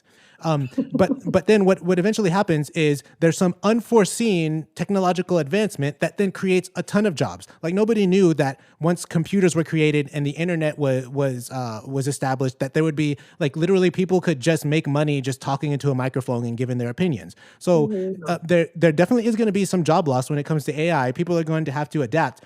But we don't know the future. So I think more likely than not, there's going to be some new technological advancement, maybe from AI, that causes like a whole a boom of jobs, a whole booming industry. And then also we have to realize that human wants are like unending. Like Well, people yeah, always so want something. I just wanted, you might not be aware of this, but they actually do tell you what particular jobs will be lost in the future. And Mark Zuckerberg, Bill Gates, and I think the guy who bought X or created X or whatever you want to, Elon Musk, they actually have long discussions about this, on YouTube. And so this is something beyond the government. And so it's not that we don't know, it's not a possibility. They actually have a plan how all of this will be implemented. And this is going to happen throughout the United States and also Europe and also these developing countries in the Caribbean and South America. But the thing is that a lot of people are not really paying attention to this. And also, I'm not saying, I understand like the term very much sounds very socialistic. It is a socialistic term. It doesn't mean that they're looking to create a social utopia, but it's really because what they're saying is, the last point I'll say is that they're not saying you won't be able to do anything. School will be eventually free because you won't be able to get a job, but you'll be able to go to school, and people will focus on things that they love to do, whether that's acting, whether you still need a priest or a rabbi or imam for funerals and weddings and things like that, but people will be focused more on, I want to say, things that they enjoy. And so this is the type of situation that is happening. So I just wanted to throw that in there. Well, So I don't really think You may so. not believe it, but Yeah. you have to research about this because Well, that's where it's heading. But the thing is, I feel like I've heard this before, that this is what's going to happen, and I don't think it's ever happened yet. Where it just takes a while. Can I It's not respond to overnight. my point about socialism? real quick. Yeah, I'll let you Go respond, Maritza. One sec. I don't think it's going to happen where the specific scenario that you described, where we're all artisans and we're all just doing the things that we love. I don't think that'll ever happen. Mulata Angela says, I don't think we can even conceptualize how AI will truly change the job market in the future. Yeah, we can make predictions and we can discuss those, but I don't think, we obviously don't know for certain the future. And, those kinds of things are so unpredictable. So yeah, Maritza? Okay, so I just want to understand. So Trump is going to take the money from the oil from Venezuela, take a private resource, and bring it back to America and distribute it No, among. that's not what he said. Okay, no. Well, I'm asking because you say, okay, well, we're moving towards universal basic income. I think we are becoming even more capitalistic. I don't see us moving anywhere towards any of that. Okay, I mean, Maritza, why I would do- say the only thing I maybe see is Is Maritza, why do Mamdani, No, maybe you're in New right. No, York. you're Maritza, why right. is it why The okay, hold thing on a is, sec. Maritza, why is it that I agree? No, not I agree. I have the complete opposite take. I think we're moving closer towards socialism and so much far away from capitalism. Like I don't even think we're capitalist anymore. We're like way past free You think markets. so? Yes, this isn't a free market when you You have the think so? government when the government is completely intervening in I the agree with that. economy. No. I agree with that. I would say, okay, so maybe we're moving, maybe I'd say maybe we're even see, that's a good point. So I don't disagree with that, but I would say that the wealth disparity is like getting bigger and the 1% is getting bigger. So I guess I don't know what form of government you would like did to, you say the 1% is getting bigger? I mean richer, excuse me, Okay. richer. They're making more money. They're making way more money. I'm just saying, like, right now, the average American isn't doing any better. The wealth is just the gap is getting bigger. So Yeah, that's why I'm like, do I see us moving more social? I maybe more in like, I wouldn't say though, I see us getting universal basic income at all. I don't think anyone will ever do it. Okay, let me jump in real quick. Mulata Angela says, "Oh my gosh, Jay blocked me." No, why did he block you?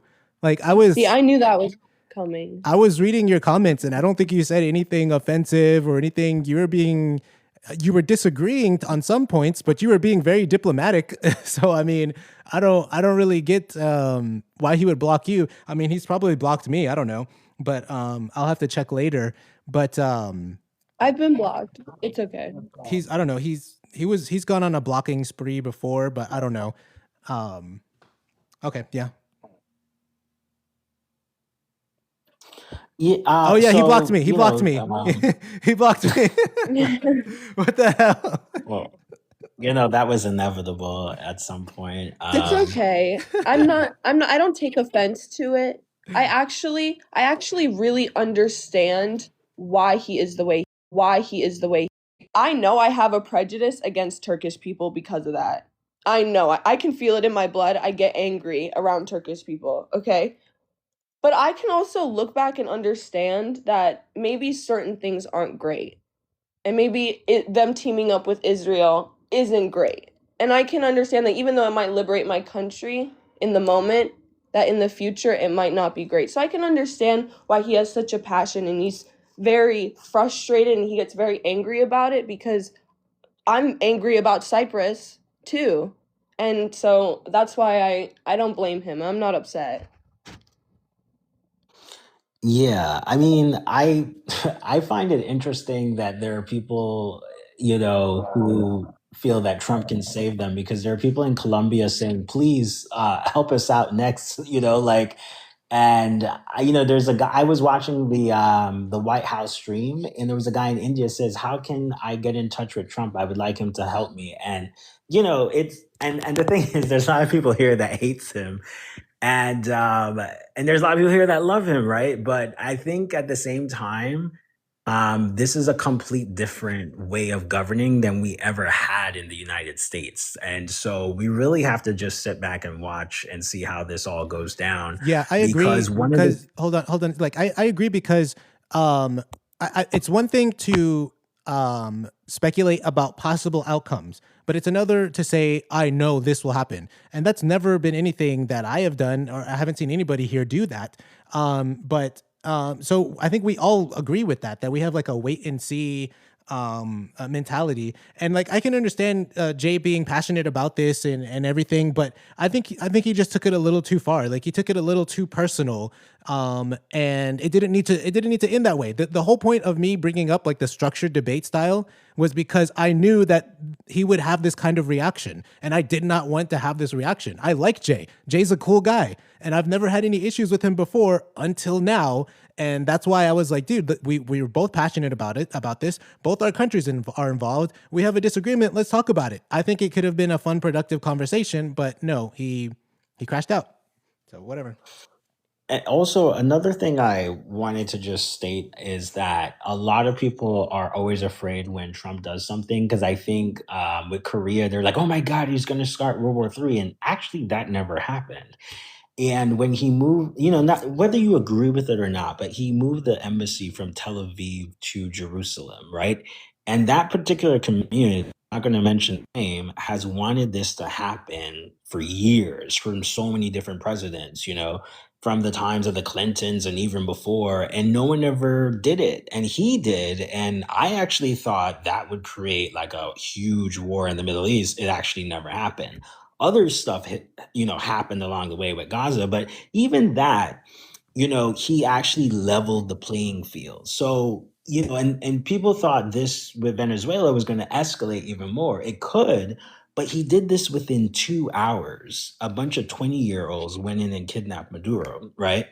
And so I think we have to also stop fear mongering all the time, because I've noticed that that's a recurring pattern. But we're not me, but most of the people who call these shots tend to be wrong. That's why I say this has never been done the way how Trump runs the United States and, does all this stuff. It's a complete different ball game, and we have to admit that. Yeah. Mulata Angelo says, I understand the passion considering his country has been under a dictatorship for the past 26 years. Yeah, that's completely understandable. I can understand you being passionate about it. But then kind of going off on your friends, like, and also like the whole point is that like we're all mulattos, we're all supposed to be like brothers and sisters here. We're trying to be a community. Like, how are you gonna like crash out this bad on like your own people, man? Like, and also like me and Jay have been good friends for the longest time. So I still consider him a friend. But it's, the ball's in his court right now. So let's bring JohnDaGeezer up. Oh boy, this kid. Don't get me. Hi, John. Don't get me freaking taken down, John. How you doing, my sister? Yes. No, basically, all I'm trying to say, US don't give a fuck about the people. They just want the oil. Duh. Like, it's like, you know what I mean? They just want the money. What's wrong with that? Yeah, I don't think that's an unreasonable statement, because even the government is saying we got the oil, and the one of the first things they did was take over the oil industry. Donald Trump though. He said, fuck Venezuela, I'm gonna take your shit. No, they didn't say that. I mean, we can't really. That shit is mine. Yeah, but come on, that's just. Donald Trump's the G. I mean, bro. that we shouldn't say stuff like that, because in real life, the government never said that. He invaded that country, bro. He invaded that shit, and Venezuela's army was shit, basically.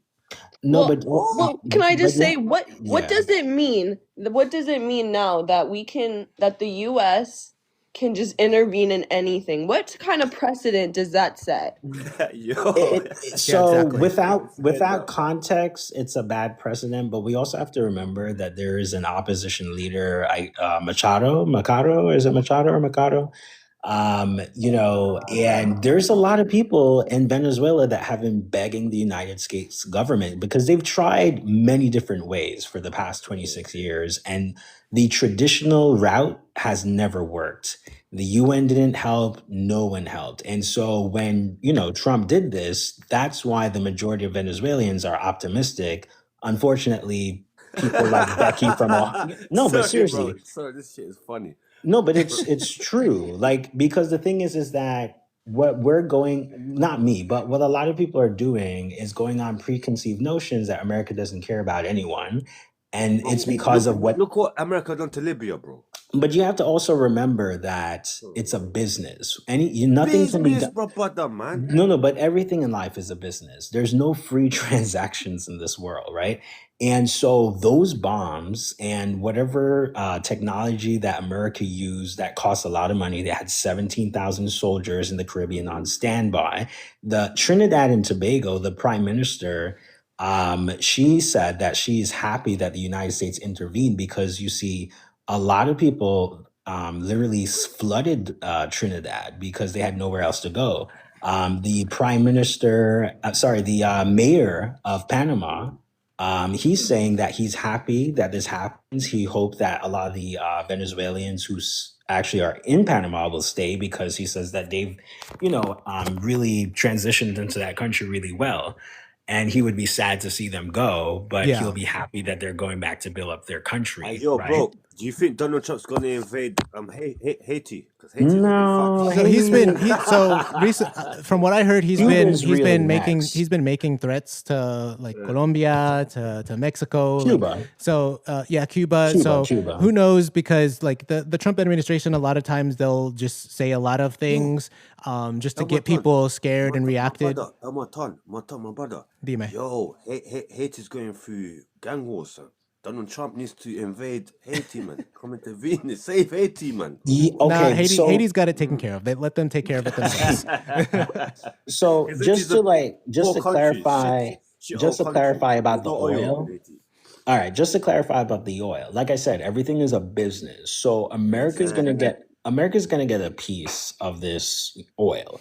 But at the same time, they're explaining that Venezuela, what they're going to do is to bring in the biggest oil companies and fix the infrastructure in Venezuela and make sure. Wait, hold on. Let me just finish because you just came in, and they're going to make sure that the Venezuelan economy is financially restored, right? So they want it to go both ways, and then they want to actually have people continue that relationship with the United States. So that's what we have to wait and see is if America keeps their word on that. But for the most part, it looks like that's what they're doing, and this is what people in Venezuela are asking for, you know. So that's all I'm saying. We can't just lie and create a story and be like, well, they said, you know, F you, and we're just going to steal it all for ourselves. That's not what they said. Giovanni, in 30 years' time, I'm going to remember what you said in 30 years' time, yeah? When I become 60. What you said right now. Yeah, I think. 60. Yeah, I think you know, the U.S. has made lots of promises to other countries in the past, and a lot of them haven't gone very well.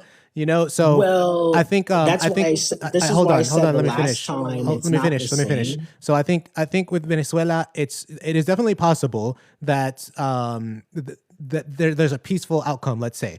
But I guarantee you that if it turns out that Venezuela like works with the U.S. and capitulates 100% on the oil part, the U.S. will not give a damn what happens in Venezuela. Thank you. They will allow. No, sorry. Can you say that? Sorry, hold on. You're saying it too fast. Can you say that over again without anyone saying yeah and all that? I just really want to hear what you're saying. So basically, what I'm saying is that if as long as Venezuela cooperates with the U.S. in regards to the oil and gas industry, my prediction.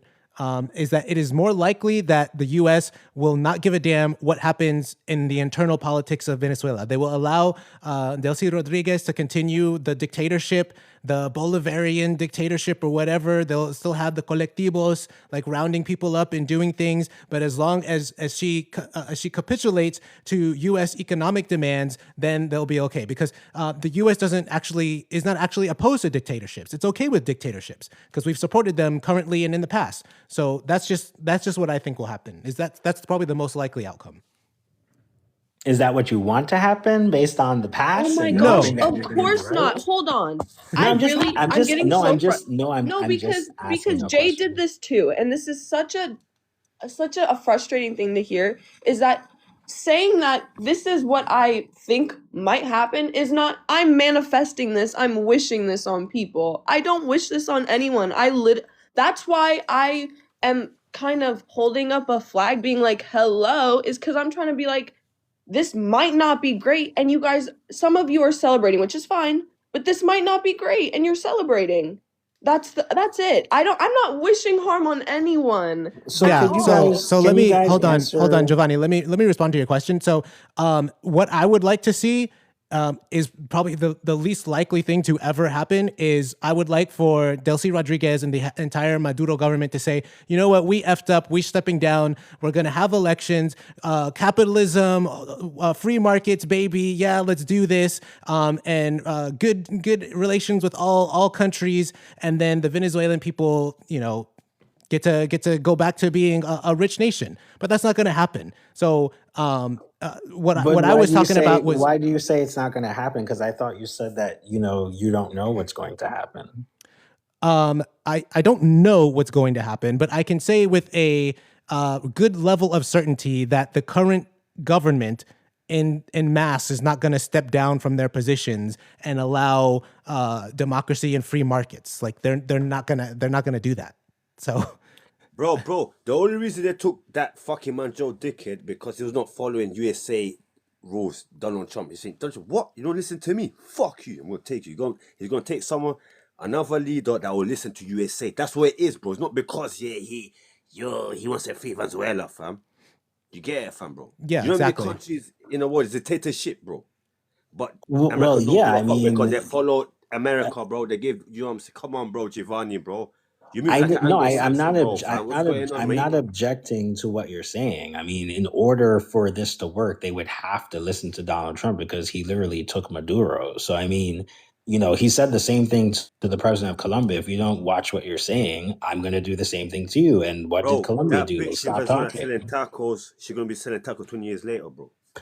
Well, yeah, that's funny. But yeah, so I think the other question I have, right, is that the United States has already done it, right? But you have people in Congress who want to stop the president from intervening in Venezuela, but the damage has already been done. Even though for a lot of people this is not a damage, this is a miracle, that's been waiting to happen, right? Depends on who you're talking to, right? But the danger of this country actually wanting to stop the president from, literally helping these people, I think that's the worst thing that you can do, because if that's what they're doing and you get in the way of that, then it's really just people who want this country to suffer because they hate the president and they want somebody else. And that's just not the way how things are, professionally Okay, done. I so think that's so horrible. I think your framing is all wrong. So saying that the I think there's a current bill that's in the Senate that's trying to stop further military intervention in Venezuela. You're saying it's trying to stop Trump from helping the Venezuelan people. We don't know that is, quote, helping the Venezuelan people. I don't think more military actions is going to help the Venezuelan people. And I actually think it's a good idea to stop that, for the Congress to stop that, stop the Trump administration from having more. And we also don't even know if they're necessarily capable, because like Marco Rubio is he was on some Sunday show, I think, and he was saying something about how he was implying that part of the reason why they didn't capture Delcy Rodriguez and all these other people is because it was hard enough to capture Maduro. So it could totally be a bluff when Trump says that if she doesn't cooperate, they're going to go in and snatch her up too. We don't even know if that's really a capability, or if it's a risk they're willing to take, And then hold on, I want to read the chat real quick. Kylan is asking a question. Hold on. Joe Garcia says, they're just saying what they think will happen based on past history. Yeah, exactly. And I think that's a totally reasonable thing to do. Everybody freaking doesn't. Even the government's doing that. Kylan says, but if Trump says we're gonna go in and entirely remove the regime, would that be good? I think that would be disastrous and terrible, and probably be as bad as past regime changes. But I think that's probably the only way that they would actually be able to 100% guarantee a regime change. Well, it may not even guarantee it, because I mean, look at Afghanistan. But I'll pose that question to the panel. Well, that's the position I have, is that the only way to really monitor the situation is that they would have to literally remove the whole administration that they have, because Rodriguez is literally just the vice president who's probably worse than Maduro. But if she is, willing to cooperate with the president, because, from the Venezuelan people I speak to, the army is not really equipped to fight the United States government. So, and the fact that Cuba was protecting them, they're not even well equipped either. We actually have 15,000 people on standby, throughout the Caribbean and throughout South America. So they're literally outnumbered. I think they would have to remove the whole administration, and they would have to, if they really want to benefit the people, they would have to, just like they said, sending the oil companies, fix it, make sure that the proceeds is actually helping and redistributing into the Venezuelan economy, see it boom. And after several years, then that vetting process, you should be able to find people that will continue this and keep the business going between the United States and Venezuela with the oil. Gotcha. That's the best outcome, I think. Maritza, what do you think about that? Okay. I think one, how much money is it going to cost to babysit Venezuela for these next 4 The years? oil is making you money. Why do you worry about that? So, okay, so we have to sell the oil, right, for the money to come back. So the money that's funding the infrastructure is taxpayer dollars. Hold on a Then sec. we will go back. Hold on a sec. Giovanni, I disagree, because if that were the case, then Trump wouldn't have requested for an extra like 500 billion in the military budget, because I think he had previously asked for 1 trillion, and now he's like, I want 1.5 trillion. So I think he's preparing for something. I don't know if it's Venezuela, but go ahead, Maritza. So what I think would have been, like, in my opinion, if we were going to say we needed to intervene, was to go in, remove that, and say, okay, you got it. I'm going to appoint who actually got elected and get out the way. What the problem is now is that we're not leaving. Now we have to sit here and monitor them. That's going to cost money. That's going to be our military. That's going to be our young men and women having to be in Venezuela to monitor it. And also, there's been many times where they've done that. They've done an entire regime change. They've worked super hard to help, and then they've left, and everything just went right back to how it was. Yeah, exactly. Afghanistan is an example. So many other things.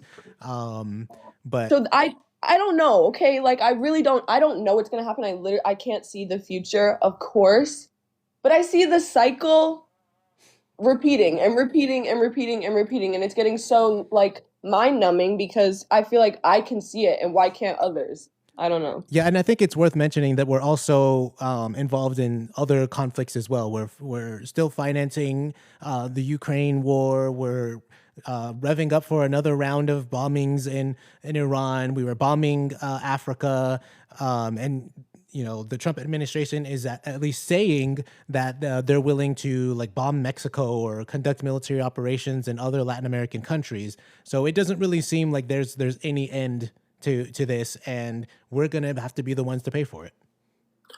Well, the interesting thing about Africa is like Nigeria, the Christians in Nigeria, they, were there was a lot of persecution going on between them and the Muslims. I think Boko Haram. And then there's apologetics going on from Boko Haram, people who support it and try to minimize the situation of what's really going on. But, he bombed it on Christmas Day, I think, and there hasn't been any problems since. And all those people, they were pretty happy about that. But, a lot of people in the United States weren't happy about it. And a lot of people in the United States were happy about it. In Nigeria, bro. Yeah. Brother, man, this is bullshit, man. But how do you know? Are you Nigerian? Brother, I'm from this. Listen, it's not about this Boko Haram. Boko Haram was long gone, long gone in Africa, bro.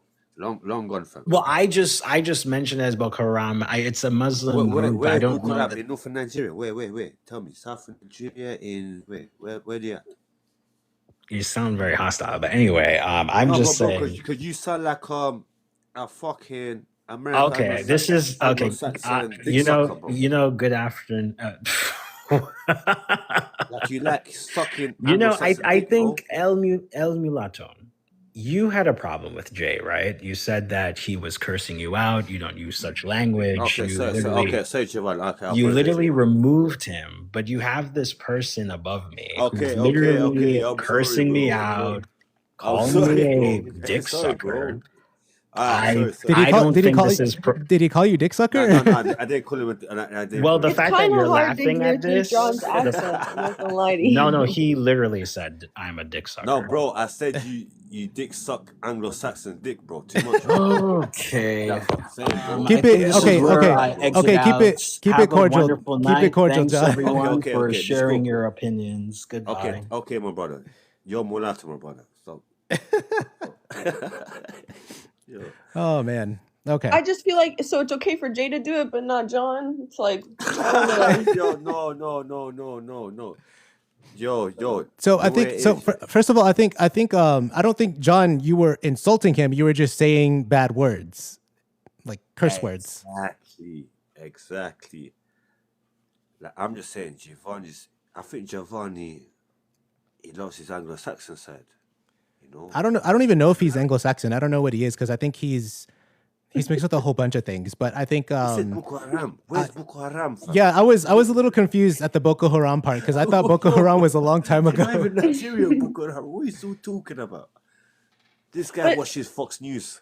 The whole point is just like no US intervention. I don't understand why people are like, well, it was good over here and it was bad over here. Like, no, just zero intervention. Just none. Just stop. Just Yeah. stop. I don't want to pay for it. I'm tired of paying I'm tired Exactly. of, I don't know, $130 being taken out of my check every 2 weeks Yo, to my go to government sister, intervention. you see, And I Jay, gotta put $20 of gas in my car every day. Like, no. El Montan, you see, Jay, he's from Venezuela. So people, they're going to go back to their country now because they got a good leader now. They're gonna what? Are they going to go back to Venezuela because they got a good leader? Oh, I don't know. It might they might have to see a lot more happen. They're gonna wait until Yeah. they think it's good enough and then How go. long? 40 years? Oh, I don't. It depends on what happens. Like if it's just Delcy Rodriguez and she's just doing the same things Maduro did, then they're probably not going to go back, you know. But there's Venezuelans like all over Latin America, obviously in the U.S. So maybe the ones that They are don't like to closer study, to bro. Venezuela might They go don't like back. to study. What's Very that? lazy people. They don't like to study. Very lazy, right? Yeah. Some people don't. Yeah. No, sorry. Let me go mute. But yeah. Okay. So let's see. I had some other topics, but we're already like 2 hours in, and I think that's good enough. Yeah, I'm sorry. No, that's yo, fine. My sister, see, my sister, you're a very smart sister. Bro, can we talk about Bantus, the Uyghurs, and how mulatto we should be mulatto? Let me see. I don't really have any more topics. But we can open it up if y'all want to talk about something else, not Venezuela, not foreign policy or whatever. I can open up the floor. Oh crap, we got a freaking Mexican coming on here. Man. Hey, George. Va pra casa. Não, tu és mexicano. Sai daqui. Mexicano. What up? Just nobody talk to him. Maybe he'll go away. Yeah, he's an immigrant. Well, me. Me. Yes, you. Tu, Well, where's señor. your papers? Well, where's your papers? I've got papers. No. Where's your Trump's sending people back. You need to go back to your homeland. I am a red-blooded American, and I have no other homeland. Tú sabes que lo que es. Are you sure about that? Yeah, that was German that I just spoke. What was that? It was the other topic. You had a topic in the other chat about let me look at it. Oh, It was the about- multiracial thing. Okay, we can discuss that one. What was the title of it? I'm trying to remember. Let me go back in the chat. I'll bring it up. I have a card for it. Hey, yo, Vinasty, if you're seeing this, yeah, you fucking puta. You're not pro-black, bitch. You dating the right man. Oh. Yeah, bitch. Record that shit. Yeah, she likes to come on our lives with like some throwaway Yeah, accounts but, like, and record She stuff. talks shit about For mixed race what? people. This- Yo, imagine this, my sister. Look, she talks shit about mixed race people. Yeah, she says she's pro-black. Yeah, cool. If you're pro-black, you're pro-black. Cool. And she's dating a white man, a gringo. What does she think her kids are gonna pop out looking They like? gonna look Oh, white. I don't think she's planning on having kids with this guy. Oh Lord.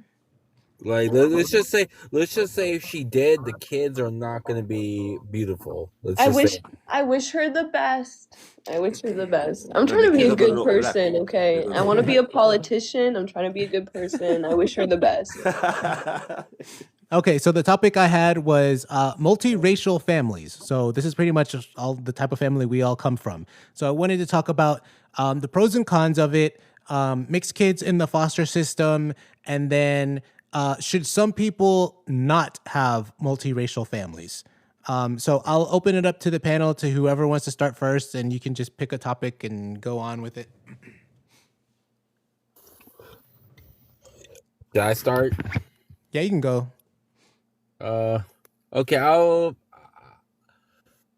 I'll start off with the cons, and then we can go into the pros. I guess. The cons is for most just black people in general. I'm talking about America because that's the ones I have the most experience with. But I've seen it with other blacks too. But it's just African Americans do it the most. When they date outside their race, they don't really vet their partners that well for good qualities. I'll keep it that way because they look up to other groups. They worship anything that doesn't look like themselves and other ethnic groups, and then they just ignore the actual blatant bad behaviors they have or display. Like I'll give you an example. For black men complain about women who have kids, but they'll get with a white woman who has kids. They'll bypass things that they deem as bad behavior or characteristics, long as the person isn't black. If that makes sense. Yeah, it does. Real quick, I want to, hey, Mulatto Genesis, welcome. He says, she's not even mulatto. She's triracial with nearly 20% native. Why does she even worry about this? So she is a mulata. Unless you want to say that Frederick Douglass is not a mulatto, because Frederick Douglass had a shit ton of Native American ancestry. You can't claim what's his name, Crispus Attucks, as a mulatto. He had a shit ton of Native American ancestry. There's a lot of people that we claim as mulattoes who had a lot of Native American ancestry. So it's one thing to say she's not one of us in like a maybe cultural sense or something, but she's definitely a mulata. Like that's picture perfect. And also like Dominicans, a lot of Latin American mulattoes, they have a lot of Native American ancestry. So she's definitely a mulata, but she's not really like one of us culturally speaking. Yeah, just to piggyback off that, you're not gonna find any person that's where their ancestry is descended from Latin America where they have no native blood. If their family has zero, more than likely their family came from Europe or some other part of the world and migrated it into a Latin American country. It's just not. Even Argentinians have a small amount of native blood, and they're known as the whitest country on earth. Yeah, definitely in Latin America. Yeah, Uruguay también. Yeah. So, but does anybody else want to talk about the multiracial aspect of it, the pros and the cons? I think multiracial families is the best family. It's the best because I feel like if your mom's mixed, your dad's mixed, wherever, like Mulatto, wherever, or Blasian, wherever, you're not really confused, bro. You know what I mean? Are we specifically talking about two biracial people? But maybe I got off on the.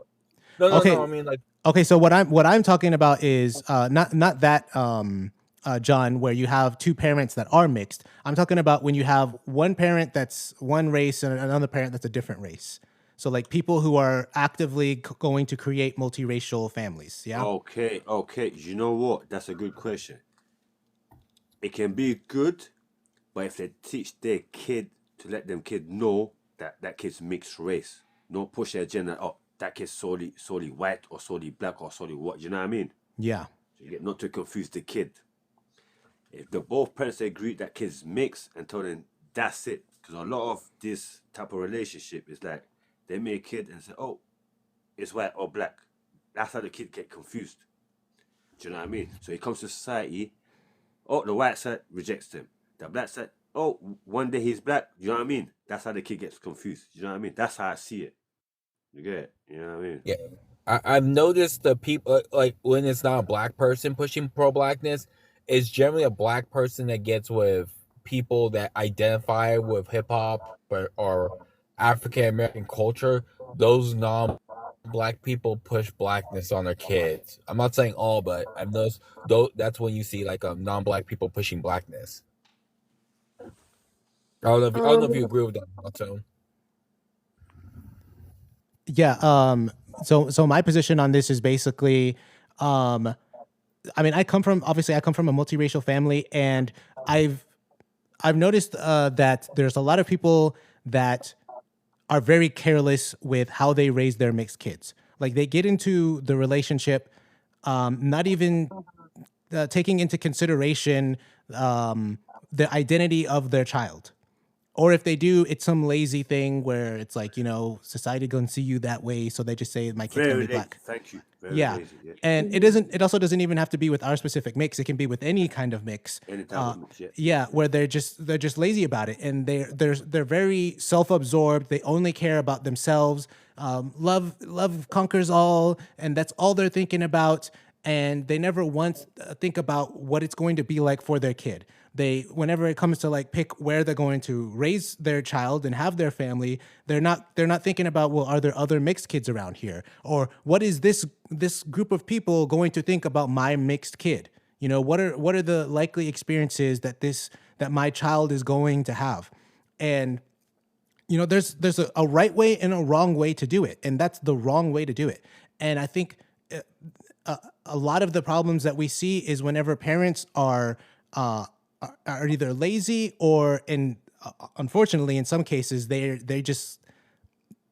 outright like hate mixed people, but they have them anyway. And I think this kind of goes into like the foster system thing, where there's a lot of mixed kids that just get abandoned. And Mulatto Vanguard, for example, he has a few live streams where he talks about like mulattoes in the news and a lot of these bad things that are happening to mulattoes. And there was a case where I think it was a black father and a white mother. They just outright deleted like two of their kids, and it was pretty brutal. I can't remember all the details. That's sad, man. Oh, Yeah, that's sad. and it's like, damn, those types of people should not be having, first of all, kids at all, but definitely not mixed kids. Okay, like if you already feel some type of way about mixed people, if you're out here saying, light skin and mixed people are soft, and you've got this kind of like, the supremacist attitude about your own people, or if you're, let's say you're white and you've got like quite a few people in your family who are going to hate your kids. Like, I'm not saying you shouldn't have kids, but you need to have some kind of plan in place so that your kids aren't affected by that. And I had a woman on here. She was a white woman, and she had two mixed daughters, and her husband's family, they were like Hebrew Israelites, and saying all kinds of bad things about the kids. Damn, Hebrews. Damn. Yeah, and Can I say something? Oh, yeah, go ahead. if their family is like that, I think that people shouldn't have kids at all. Like if the direct family, like you're like not like second or third cousin, something like that. If the direct family is that biased or hateful towards mixed people, or the idea of the relationship and the prospects of kids, you probably should just break it off and not have kids. No, bro. You see, like, It's gonna look weird. Oh, go ahead. Say, continue, bro. Say. Yeah. I was gonna say like it's just gonna be bad for the kid, because then the kid's gonna be like in a situation where half their family hates them. Yeah, Like, you can't control people, but if you know it off the bat, you probably shouldn't date out. Yeah. If you know your family, go ahead. You're right, George. Send this guy to Mexico. Maritza, what do you got? I would say that I think if you're gonna have a multiracial family, I think the most important thing is that before you sit down and decide to have kids, like, you have a conversation with your partner about the implications. Even like just mixed people like us who already know like the struggle, and if we go have babies like with another mixed person, I think just having conversations about your children should be normal. I don't know why more people aren't doing that. I think that's a little crazy to me that people are just like having babies and not even talking about it, but that's another thing. But I think it's important to, like, if you don't raise the child like to be multicultural, I think it's so damaging. I feel like even though my parents raised me to be super multicultural, and my parents have like essentially vetted each other, I still had situations where my Black family members would like say passive aggressive comments. So I feel like sometimes it's not like avoidable. So I wouldn't say like, okay, well, just like don't have kids with that person. I would say like, you need to make some real boundaries and have some real things in place to protect your children. Yeah, and Or you have to, if you know you have family like that, you have to make some kind of, like you said, a plan. You should be planning it regardless, to protect your kids from those people and from those outcomes. Now, obviously, you can't predict everything and you can't prevent your kids from everything, but you can also prepare your kids for that stuff. Right. And a lot of people are just thinking like raising mixed kids is the same as raising like non-mixed kids, and it's just not. It's a whole different thing. But if you know that off the bat and you still have kids and you know the family's already like that way before the kid comes in the picture, that's kind of the parent's fault. Well, I think then there's decisions you need to make. Are you going to sacrifice your relationship with that person for your children? And you absolutely should make that decision.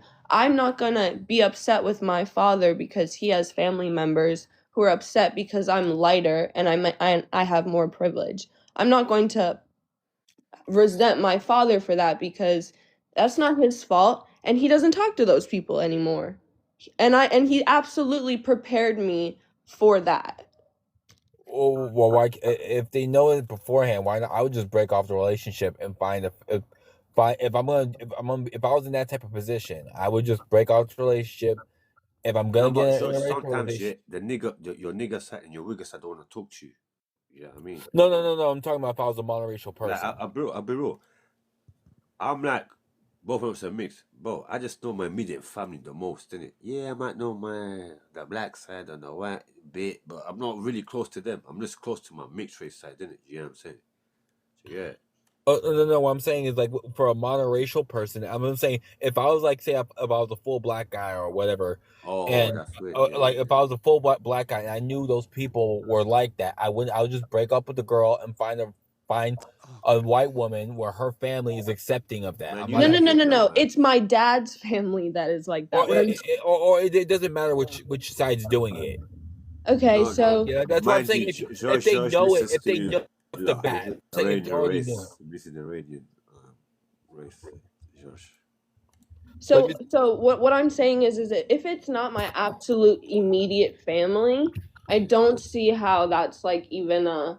I do agree if it's like that your parents and your direct cousins and your aunts and your uncles who are literally like that close to your family, you know that they have a problem. You know that these people are going to be at family events. These people are not at my family events. They're not at my family reunions. I don't see them. When I go to New York to go visit my family, I don't see them. So I just feel like I understand where you're coming from, but I do also think that there are things that you can do and still be with the person that you love and have kids with them while making sacrifices and making a plan and setting boundaries and keeping to them. That's the most important thing is parents have to work super hard to keep the boundaries and to prepare their children so they can have the most success. But I don't think being like, okay, well, my family's crazy. Your family's always going to be crazy, so you're just never going to get in a relationship? Like, no. If they have actual racial issues with people, you don't like a particular race. There's difference if you have like little hiccups, but when you marry a family or date with somebody, and their immediate family has problem, uncles, first cousins, or whatever the hell you want to call it, they have problems with mixed people or interracial shit. Period. Just break it off. I don't know. I think it depends. I think if you're not already in a relationship, then you probably shouldn't be looking for interracial relationships if you have family like that. But their family. I will colonize a woman family and that's mine. You mean we talking about? Yeah, it's mine now. But yeah. So I mean, I get what you're saying, but I just think like.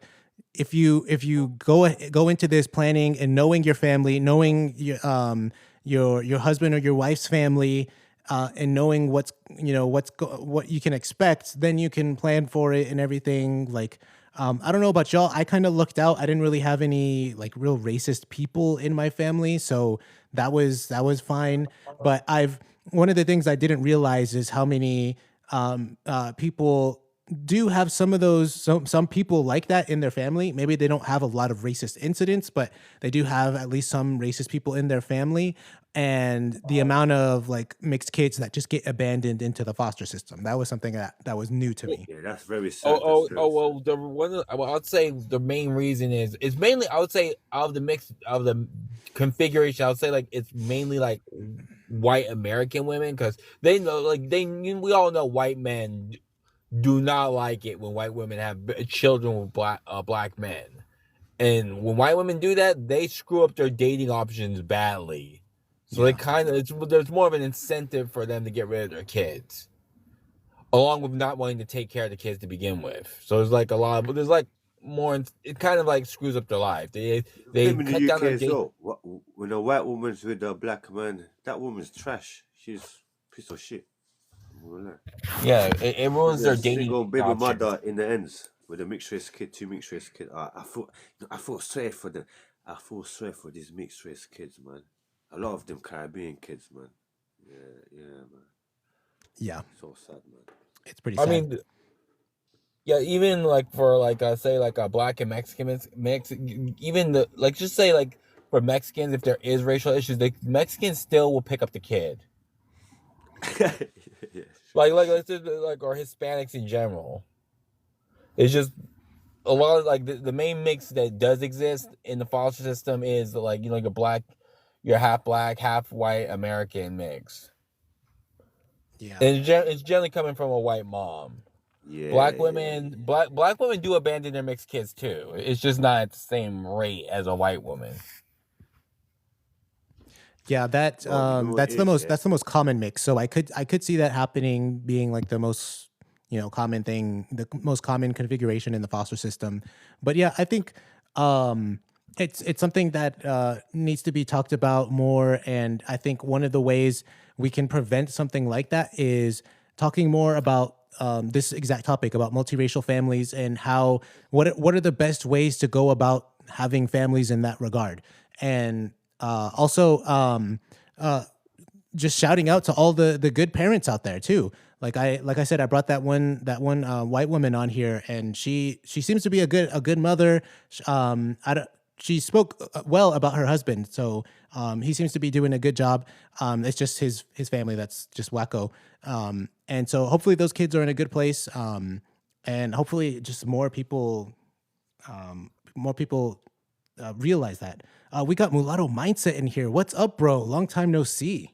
Yeah, and also I wanted to say that this is somebody who was raised by two black people.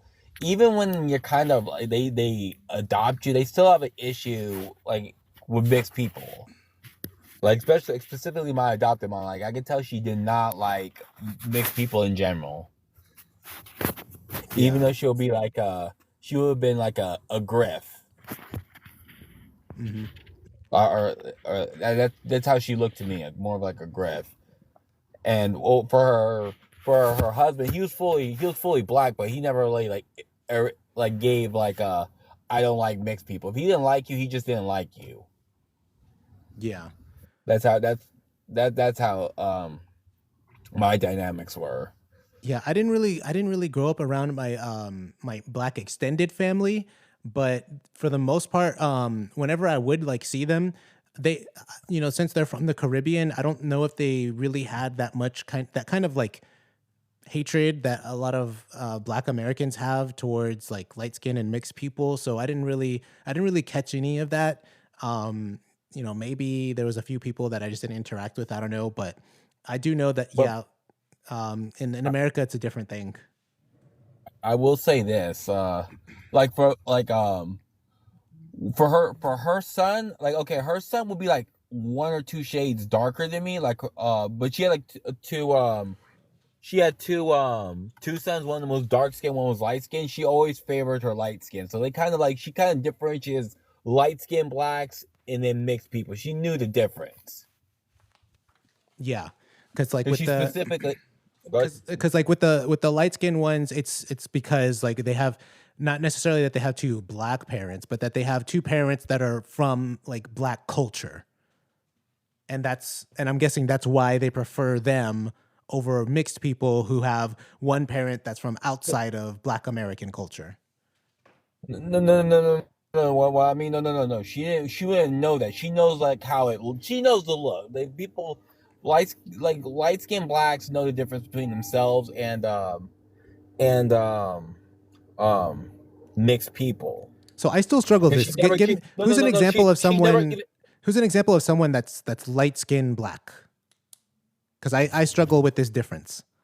Like they just have Bantu features, but their skin's lighter. Okay. They look mostly Bantu. If that makes sense. I have seen that. I have seen that before. The thing is, I think the reason I think I'm a little like confused on that is because there have been times where I've seen like black people call mixed people light skin, and then like say like somebody like Chris Brown. I kind of always seen him as like a light skinned black. He looks mostly black. You can tell he's still mixed, but you kind of like he looks mostly. I wouldn't say that about Chris Brown. More, he doesn't look that all. He doesn't look that far from Trey Songz. He's just lighter than him. He doesn't look that disconnected from a black person. Gotcha. I'm gonna pull him up.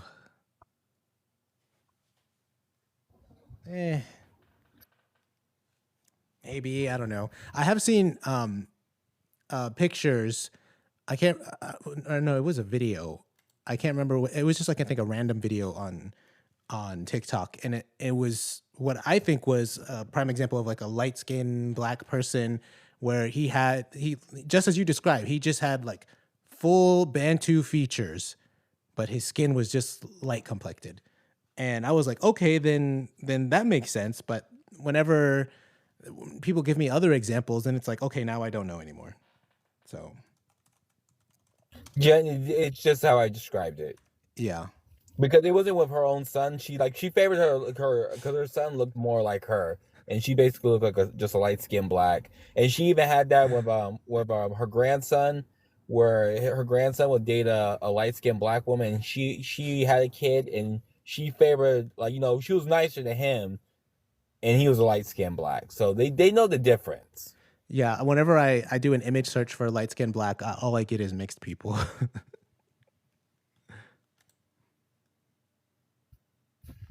But okay, I think I get it. Yeah, people with 3C hair, freckles, and blue eyes. That's what they're telling me is light skinned black. Yeah. Yeah, even when we had we had a mixed race neighbor. My adopted mom hated her guts, and she didn't even do anything to her. She just did not like mixed women, mainly mixed women, to be honest. She didn't like, and I think it stems from her mom, because her mom is biracial, and her mom favored all of her daughters that look closer to her, and she's the main one that looks like a black kid, a black person. Gotcha. If that makes sense. Yeah, that makes sense. I don't know. But yeah.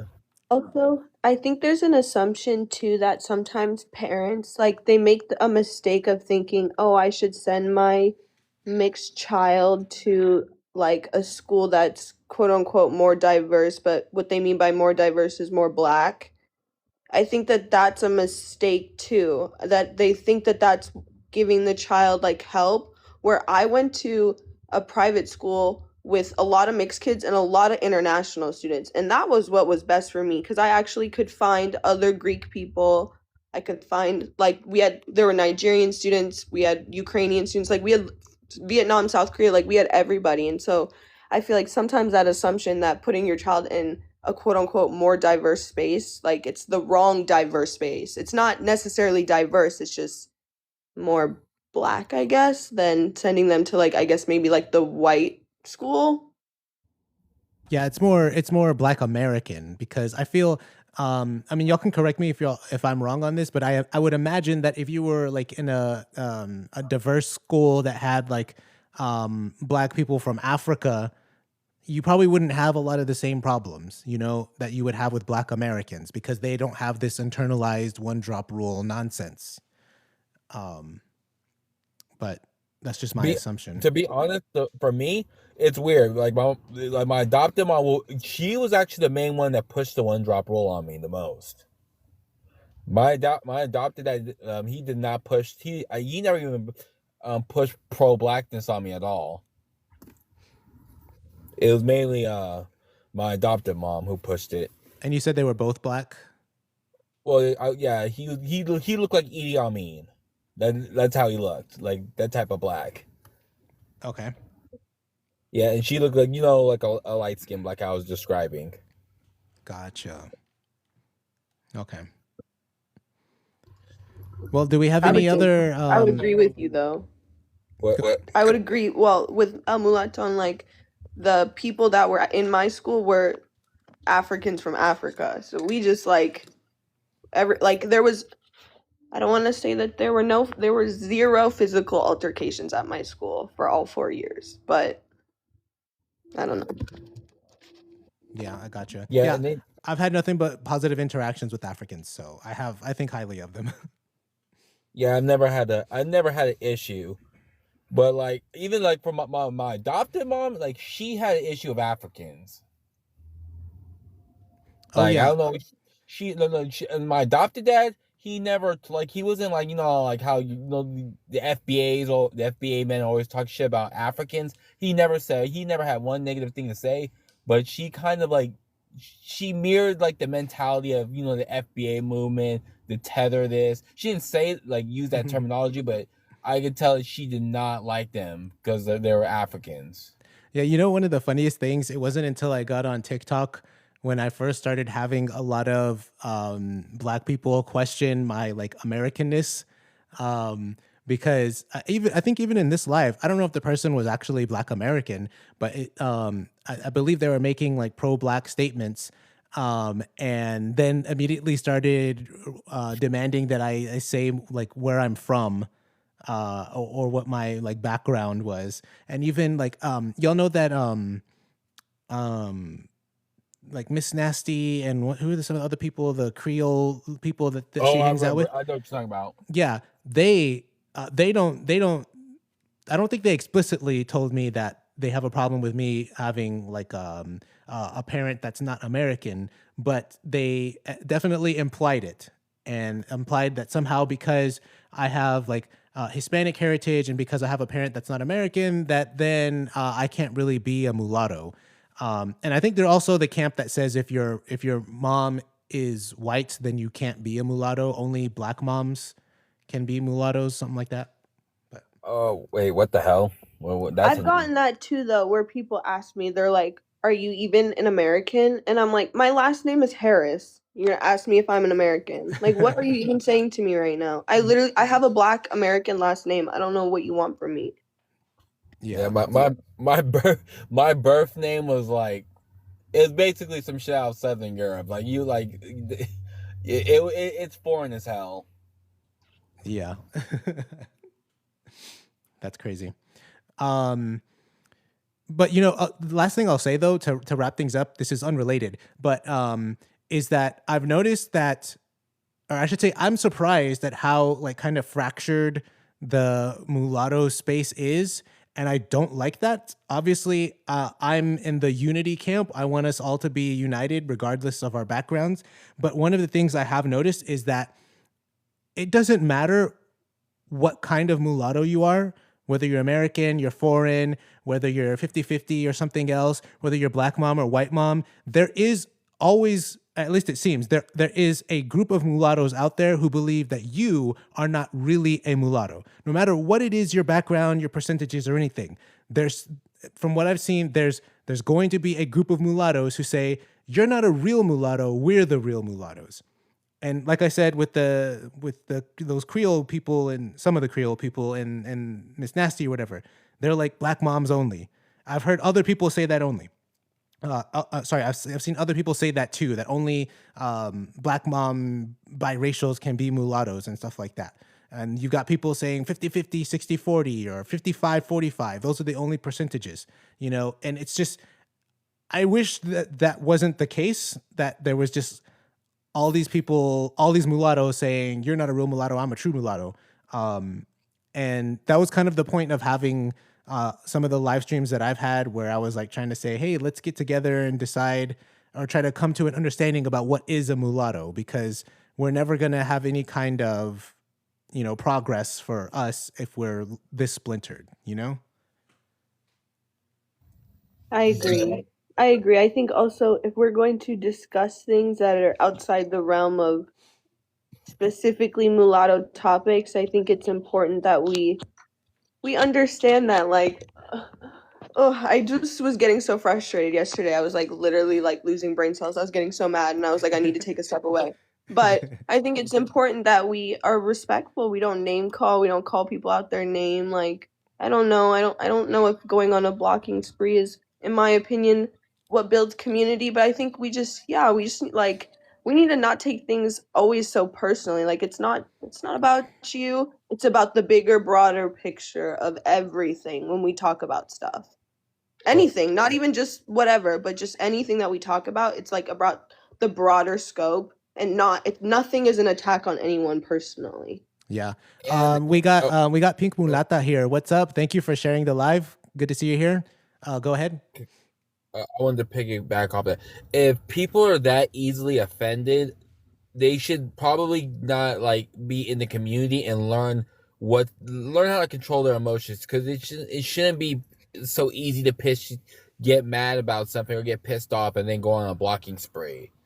Because if you can't deal with something online, you definitely aren't going to be able to deal with a real world community, because you're not going to be able to block your neighbors. Yeah, exactly. Because they're right next to you. We have to be able to disagree on things and not see each other as enemies. So I think obviously there are going to be issues where we can disagree and still be together, and then there are going to be some issues where there's no reconciliation possible. But we don't have to be enemies. We can still move forward amicably, and we can, and on the areas where we agree, we can work together on those issues, but we don't have to freaking like attack each other and everything. And then another thing I'll say is that because so many of us are from different parts of the country, or we have different backgrounds, like, we're going to have some experiences that are different. Obviously we have those experiences that bring us together, being mixed, whether it's having like two parents of different races or something like that. But we're also going to have different experiences in that same realm of being mixed, because we have different backgrounds and different things we have to deal with. So I don't think we should let those differences then try to then separate us or divide us in any way. I think we can still have these subtle differences and still be together. And even if we do have like massive like disagreements with each other on important issues, we can disagree and still be brothers and sisters. How about that? I agree. It all comes back to, we're all mulattoes. That's what the common denominator is. It always comes back to, we all always have each other's backs. Like, no matter what, I will always defend you guys. And I assume that you guys would always defend me, even if we have different ideologies regarding anything. Oh yeah, definitely. Yeah. All right. So I think we'll end it there. Thank you everybody for being here. Again, I do this every Friday, 8 p.m. Eastern. So come hang out. I'll catch y'all later. Have a good weekend. Thank you. Thanks.